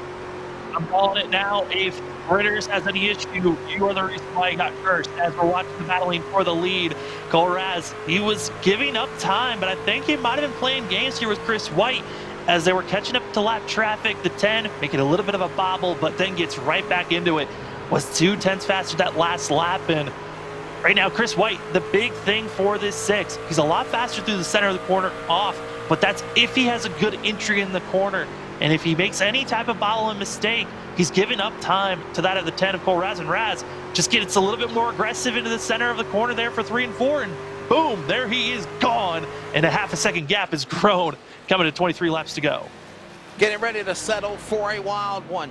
For those that are listening, we're coming up on the top of the hour. We're going to pause for 10 seconds on the Community Radio Network and take you to the checkered flag. For those that are watching, don't go anywhere. It's getting good.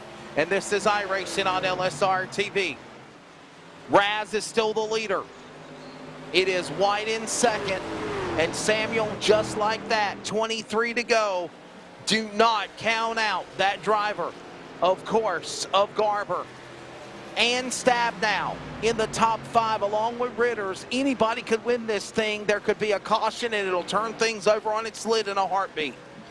Yeah, I mean, right now it's between our front two, Cole Raz and Chris White. If there's gonna be, lap traffic, if they're gonna be a focal point and really disrupt this battling for the lead, they've got to start now. 22 laps to go. This is gonna give an opportunity. If we see our front two battling a little bit harder, we can bring in Toby Ritters and Casey Garber, but they're gonna need a lot of help. And right now, Toby Ritters got to be careful because he's got to figure out how to defend over that of Casey Garber. But Chris White, it's so unpredictable of what we're going to see from the 6, but that's kind of what this track gives you of Darlington. It's rhythm. You got to find your right rhythm, but at the same time, you're also trying to hold on to the tires that are constantly evolving. That's a good run by the 6 going into turn 3. This is where he's been losing time on that of Cole Raz. Can he get a good launch out of turn 4? And all the while, he'll work his way to the line. 20 laps to go here at Darlington. Darlington for the Cup cars on Monday. Battle going on now between Ritters and Garber for 3rd. 20 to go. I mean, for Toby Ritters, this is a highlight of a season so far for himself. Best run, trying to go for his first top 5 of the season. And there goes Casey Garber down on the inside. Made a couple of bobbles and mistakes, but Toby Ritters is going to be fighting back, trying to get down low with a crossover move. Not able to get back into the throttle, but at least keeping it close as they go down the front stretch and down into turn number 1. Darlington here, 19 to go. Battle going on there for the 4th and 5th spot. Ritters now getting past. Garber will move to 3rd. Ritters was trying though, Samuel. He was trying so hard to close in on him, but man, I gotta wonder if he's used up his tires. Dana Rogers, lap truck down to the bottom of the apron, tailgate to tailgate for those 2 trucks of Garber and Ritters. Losing ground now, 2 seconds back to the leader. 17 to go for the leaders as they go back into turn number 1 next time by, with Raz leading. I mean, that's exactly what's been going on is the tire usage. Toby Ritters, same tire set as that of Chris White. They both came into pit road under our last yellow that came out.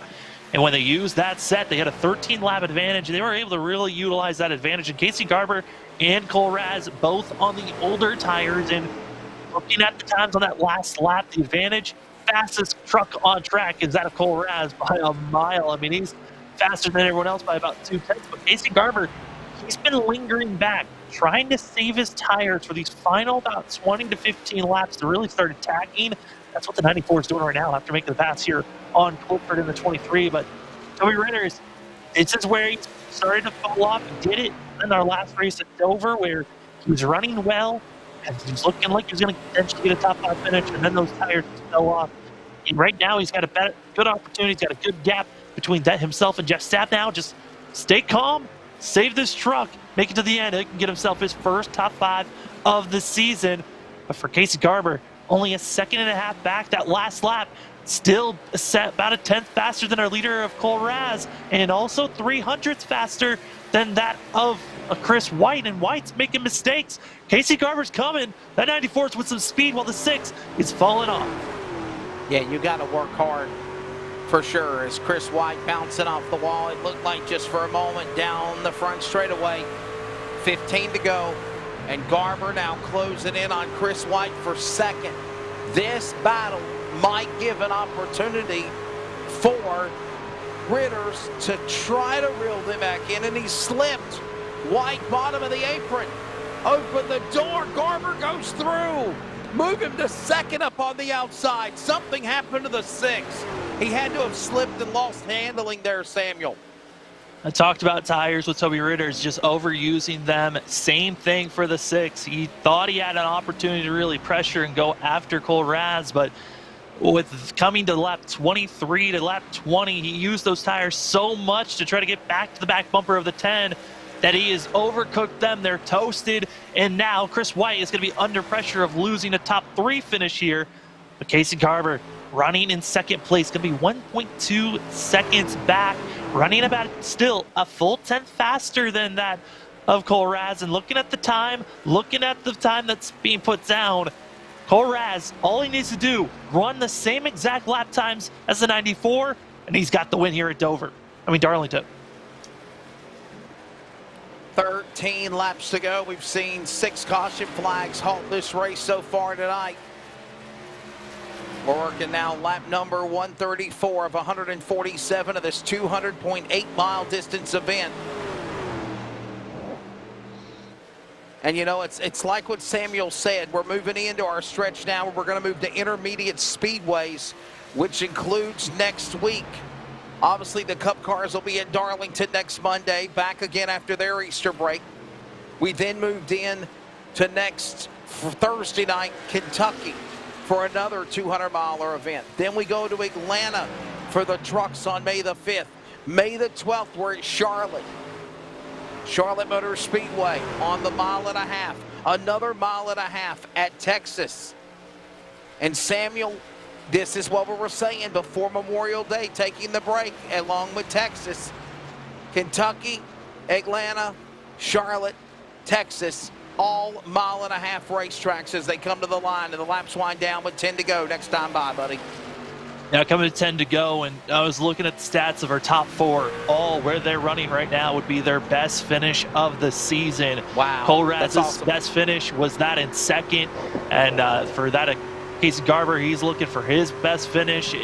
For Chris White, I mean, his best finish was 19th. This is only his 3rd start of the season for the 6 machine. Great job for himself. And for Toby Ritters, his best finish was 10th, but getting in the wall like that isn't going to be helping him. 10 laps to go. He's looking for Toby Ritters in the 23 that we're running on board with. He is looking for his best finish this season in his first top 5 running in 4th place. Yeah, I'm looking up the stats right now on the driver of Toby Ritters and truck number 23 on the all-time win list, and we're looking at it here as we're under 10 laps to go down the stretch to the finish. And I'm just trying to find the overall stats on Toby Ritters here, and he is the 36th all-time competitor of the Pacific Northwest Racing Series. He has 1 top 5, Samuel, 1 top 5. That finish came in, believe it or not, let's see here. Okay, well, I'm waiting for it to update. My bad. He does have a top 5 finish in the Northwest Series. Oh, that's the overall standings. My apologies. Let me update that, Samuel, for Toby Ritters. But anyhow, Cole Raz, and I was going to mention him as well, the leader, but here comes Garber trying to reel him back in. Raz was the controversial winner with 8 to go, Samuel, at Daytona. Remember, he won the race in the Cup car. He stopped the car in the middle of the infield grass going to turn 1, spun the car out. They were going to possibly take the win away from him. They actually DQ'd him. iRacing did, and gave the win to Aaron Cooper. However, the Northwest Racing Series overturned it and gave him the win. And Samuel, right now, he's had a couple of runner-up finishes in the trucks. His friend and colleague, Caden Anderson, not here tonight. Big hit for him in the point, Samuel. But Raz is responding in a big way, and 6 to go to the back stretch. Yeah, I mean, it's not going to be too big of a hit for Caden Anderson to see John Albacher get out of shape for himself. Going to be going a lap down. Going to be first truck a lap down. But Caden Anderson, not too bad of a, missing 1 race. We saw a lot of people have missed at least 1 race this season and have come back, and having the points lead and also not seeing the best run from that of Dennis Moore.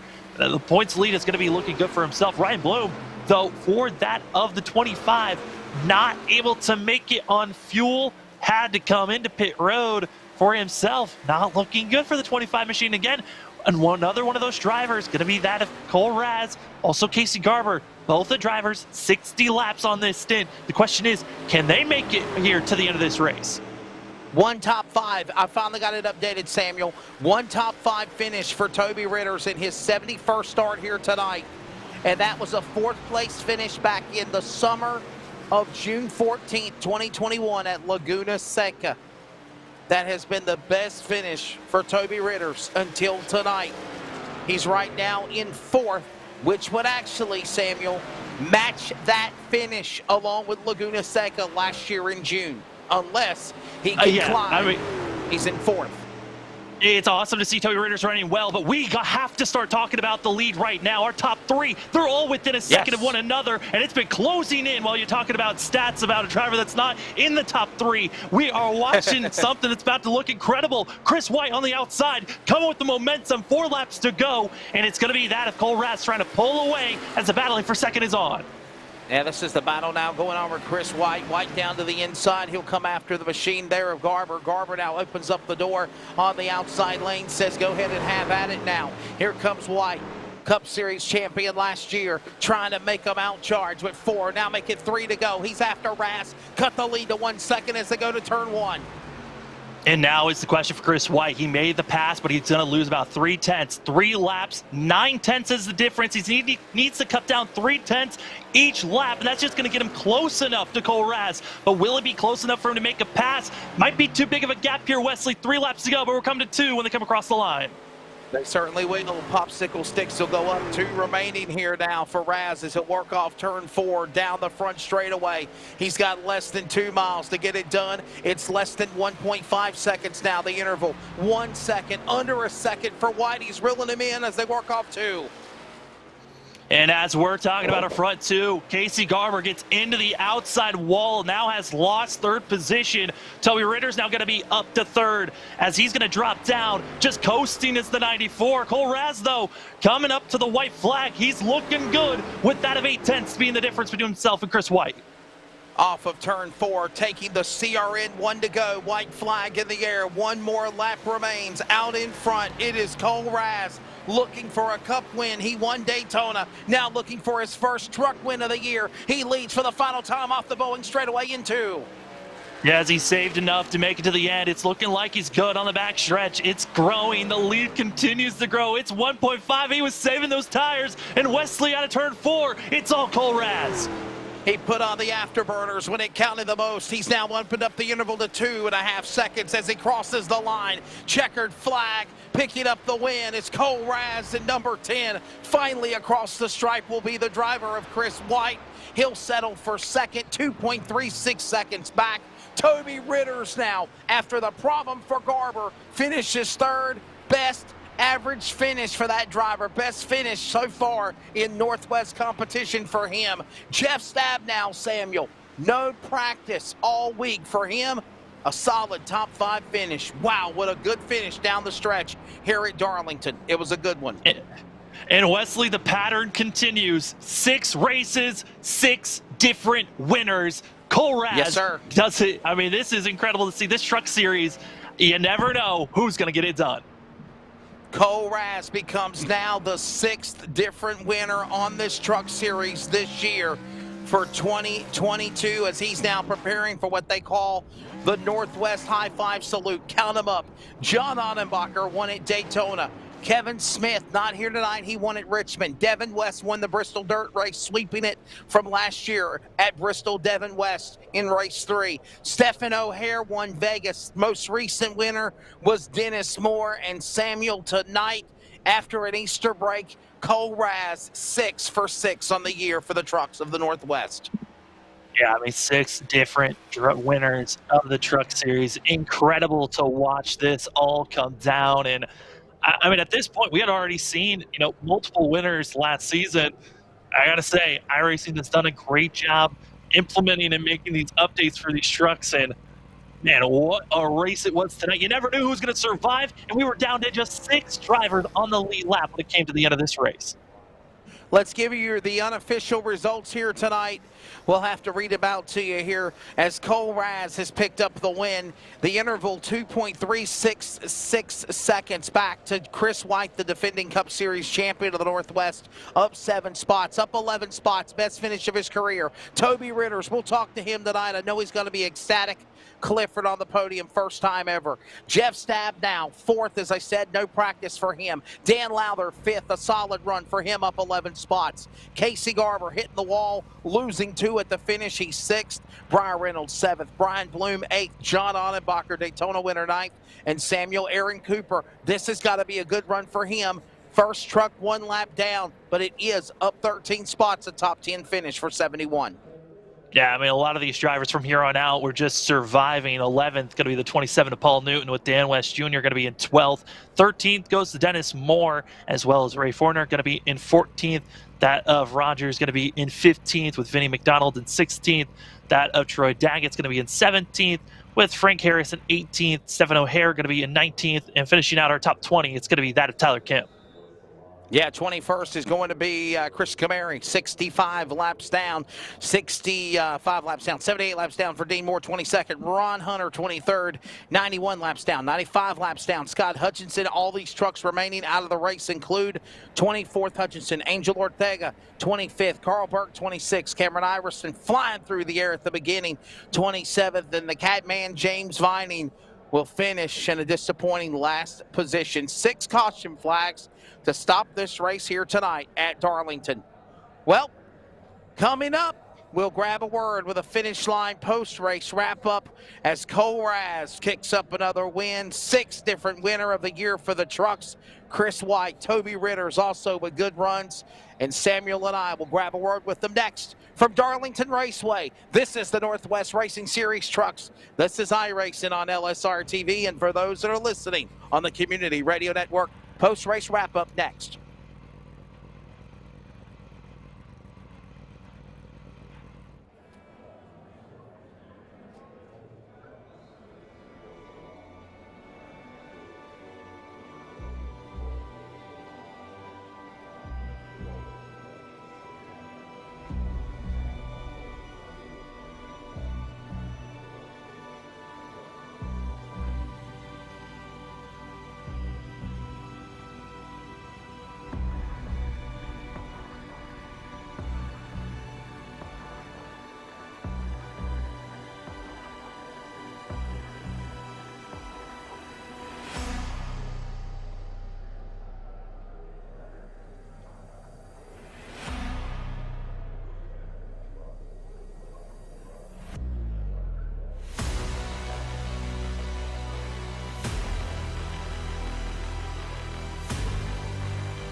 Welcome back to Darlington.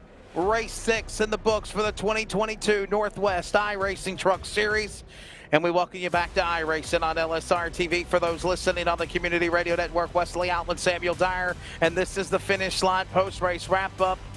We're grabbing a word with the top 3. And Samuel, here comes now probably one of the happiest men besides Cole Raz in Victory Lane. His best finish so far of the career in Trucks and Cup. Toby Ritter's. It was Laguna Seca last summer with a 4th. Now you up that by 1 spot. 3rd place. You're on the podium. Congrats, young man. Thank you, sir. I've been digging hard and trying my hardest in Motec and trying to get everything, and I'd like to thank Ryan mainly. Yeah, I mean, Toby, incredible run. We're happy to finally have you up in the booth here for a podium run. I mean, I talked about it at the top of the broadcast. It seemed like this race was more of racing the track itself. You had made mistakes in other races where you had good chances for solid finishes. What were you mainly focusing on there coming late to this race? Saving my tires. This is one of my hardest tracks. I think I've gotten a DNF every time I've raced this track. And I probably put about 1,000 laps into this practicing, and because I need to get back up in the points. But yeah, I was digging hard. I clipped the wall twice, and I was catching up to 1st and 2nd, and I kind of blew it there, but I got a top 3, so I'm happy with that. Toby, what can you say about the drive, my friend? Because we've seen Samuel, Justin, and I, even Greg in the past, the highs, the lows, the ups and downs for you, more bad than good, but you just never give up. You persevere. You keep digging virtually week in, week out. And it reaps its rewards here, Don. I know it's not a win, but it had to feel good to see the truck being up there battling with some fast leaders, contenders, and knowing you could hang with them. And it's got to be a confidence boost knowing we're still early in the year. You could look for a win before it's over with in Cup and Truck. Yes, sir. I'm more ecstatic than I've ever been, and I look forward to racing some more races and these guys are the best drivers I've ever raced with. So being in third, I'm happy with it, and I'll get a win eventually. I'll keep digging. Hey, Clifford, it's sponsor time. I know you never get to say it that much, but it's time to thank your sponsors. Go ahead, man. Good run for you. I just thank the good Lord up above. I thank you guys, LSRTV. I thank Jeff Stabnow for giving me the start that I've gotten and giving me the knowledge. I thank Ryan Bloom and Kevin Smith and Clifford. That's who I thank. There you go. Clifford, Budweiser, number 23. Toby Ritter's best finish of his career in the Northwest so far tonight. Third. Runner-up in the race. We're going to talk now to Chris White. He's the defending Northwest Cup Series champion.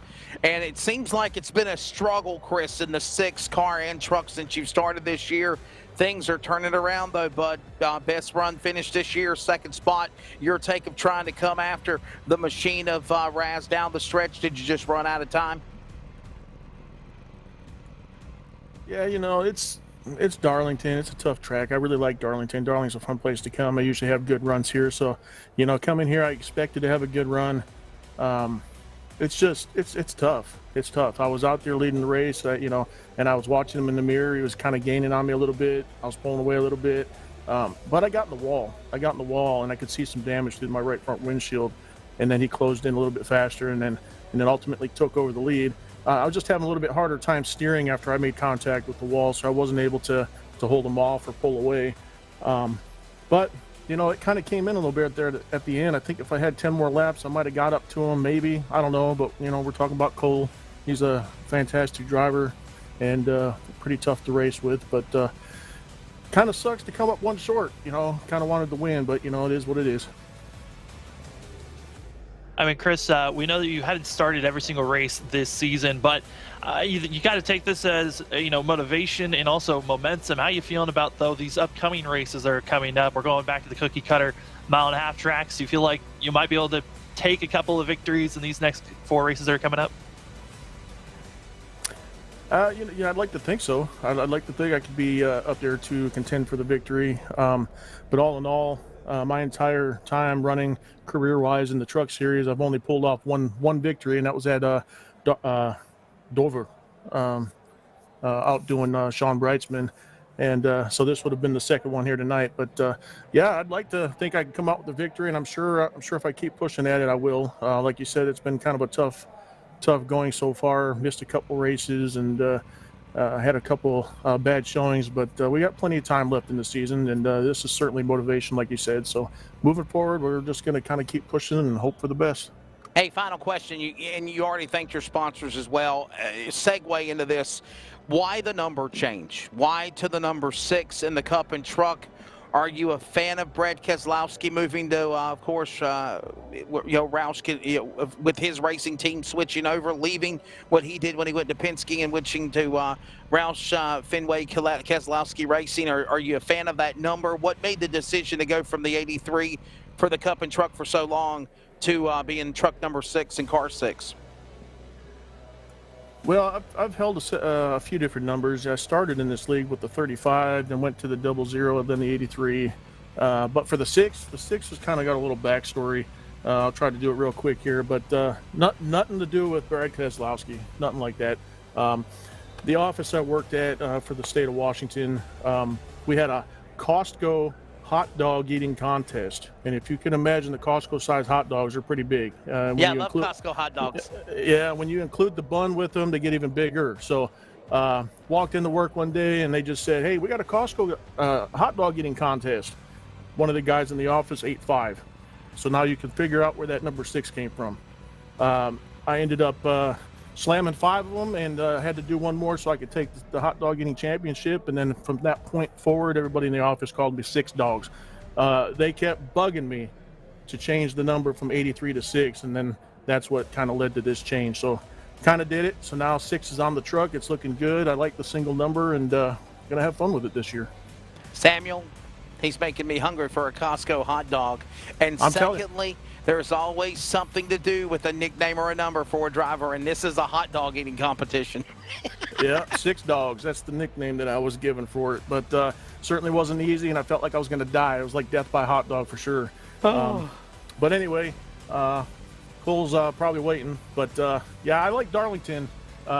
You see all these unique paint schemes. It's one of my favorite tracks to come to, and we're sporting a paint scheme that's kind of rare. It's a Richard Petty paint scheme. He actually drove this number 6 oil treatment car in the 1986 Coca-Cola 600 because he wrecked his 43 car and didn't have a car, so he ended up driving the number 6. So we're sporting it here today, and hopefully we can do it. We'll sport it again on Monday night with the Cup Series, and hopefully we can finish one spot better.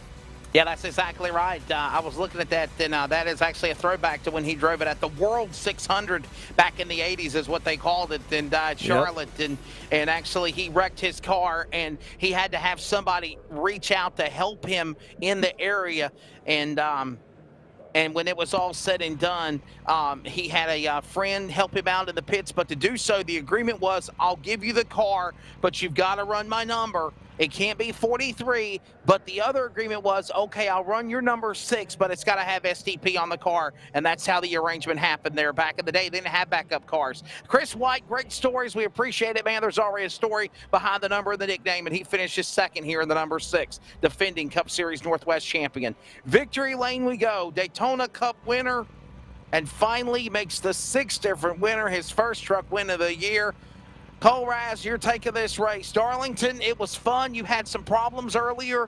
You redeem yourself. You come right back in the saddle again. And I think you were kind of playing possum on White and Ritters and Garber. And at the last 10 laps or 5 laps, you put it in stealth mode. Congratulations. Thank you, Wesley. I feel like overall we had a real dominating truck. We worked hard over the week on just really fine-tuning it, and I really was able to make the right adjustments to get to my liking for this place. And I love Darlington. It's a fun place. I feel like this place and Homestead, just being up close to the wall, just makes me feel at home. So, we got into trouble early. Was able to rebound. Thankfully got a yellow there and was able to get the quick repair. And, just had to be a little patient and graceful with people I was racing with for the rest of the deal.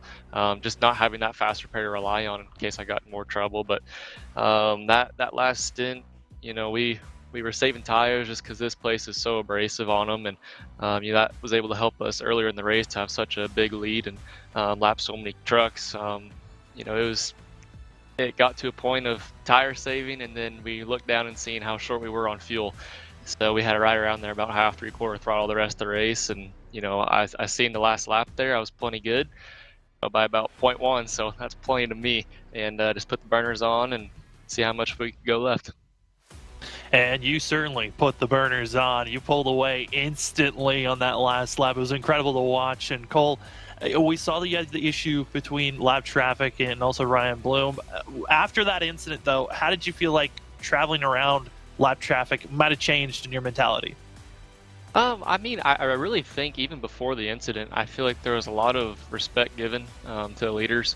A lot of guys are pulling out of the way just because this place is so tight on entry. It's really hard to go in there side by side, especially with a slower car. So I'm not totally sure what was going on there with Dana Rogers, up off 2, even through the whole 1 and 2 corner. But unfortunately, I had to check up, and Ryan had nowhere to go, and he got into me and eventually turned me around. But the rest of the race, I just try to be a little more patient with it. Just had to know, if I get into another wreck, that's the race. And I feel like we worked too hard this week to take that away on my end, and just had to put it all on myself. I'll tell you what, Cole, another awesome performance for you, man. I know this has got to be a good run for you up in the points. It's been a good year for you and Caden Anderson. Obviously, Anderson not here. This gives you an opportunity to even not only that, get a win, but also climb in the points. Final question, and I'll let you go. We'll wrap things up here from Darlington. How competitive has drivers become here on this series? It used to be a time where you had 2 or 3 guys we would think that would be the winners. Now it's like it's an open opportunity for any and everybody, especially with the new next-gen car, but also the truck series has just got so competitive. Your take on that, being a driver that actually competes in real racing, also in the Spears SRL Southwest Tours and Outland Kawicki driver development competitor? I think everybody's elevated their program. I think over the last year and a half, I've really gained my knowledge on the race cars, and that's helped me, make the setups for these trucks. And I feel like our whole team in a whole has Also elevated its program. We've added Lake Peterson and Justin Yee. We got Briar Reynolds, Casey Garber, and I feel like everybody's just there to win. And that kind of energy is amazing to thrive off of. And, it's just all the right people you can ask for. All right, brother, sponsor time. We'll get out of here. Thanks, man. Congratulations to you. Give us a final shout out. Yeah, big thank you to Wells Johnson, Master Wrench, Caden Anderson Designs, Caden Anderson Racing, Casey Garber, Briar Reynolds, LSRTV, everybody that helps put this on. It was a great race, a lot of green flag laps. I'm looking forward to Monday night. Certainly was. Cole Raz now makes the 6th different winner in 6 races. Count them this 2022 season. Up again next week, off to 1.5 miles as Samuel and I reiterated on. It's Kansas next Thursday. Darlington for the Cup cars, by the way, next Monday night as the Northwest Cup cars are back. 200 miles, 134 laps at Kansas. Actually, it's Kentucky. It looks like it's Kentucky now is what they're saying. It says Kansas, but it might be Kentucky. I'm thinking it's Kansas, though. Atlanta, Charlotte, Texas, all on the way before Memorial Day. Samuel, your final take of this race, man. It was exciting. It was fun. And now a 6 different winner on the series. And it was so cool seeing some new, fresh faces having a chance to shine tonight as well.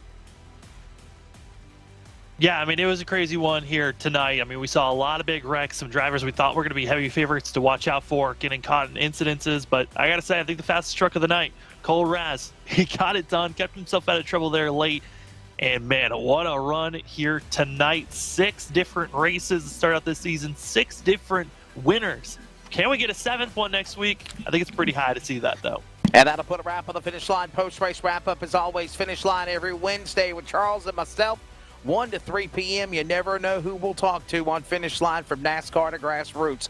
And that'll wrap it up here tonight as well from Darlington. For everybody at Live Sim Racing and CRN, for Jeff Stabnow, Charles Wooten, for Samuel Dyer, I'm Wesley Outland. Congratulations, Cole Raz, 6 for 6 in the road towards a championship of the Northwest Racing Series for Truck, Cup,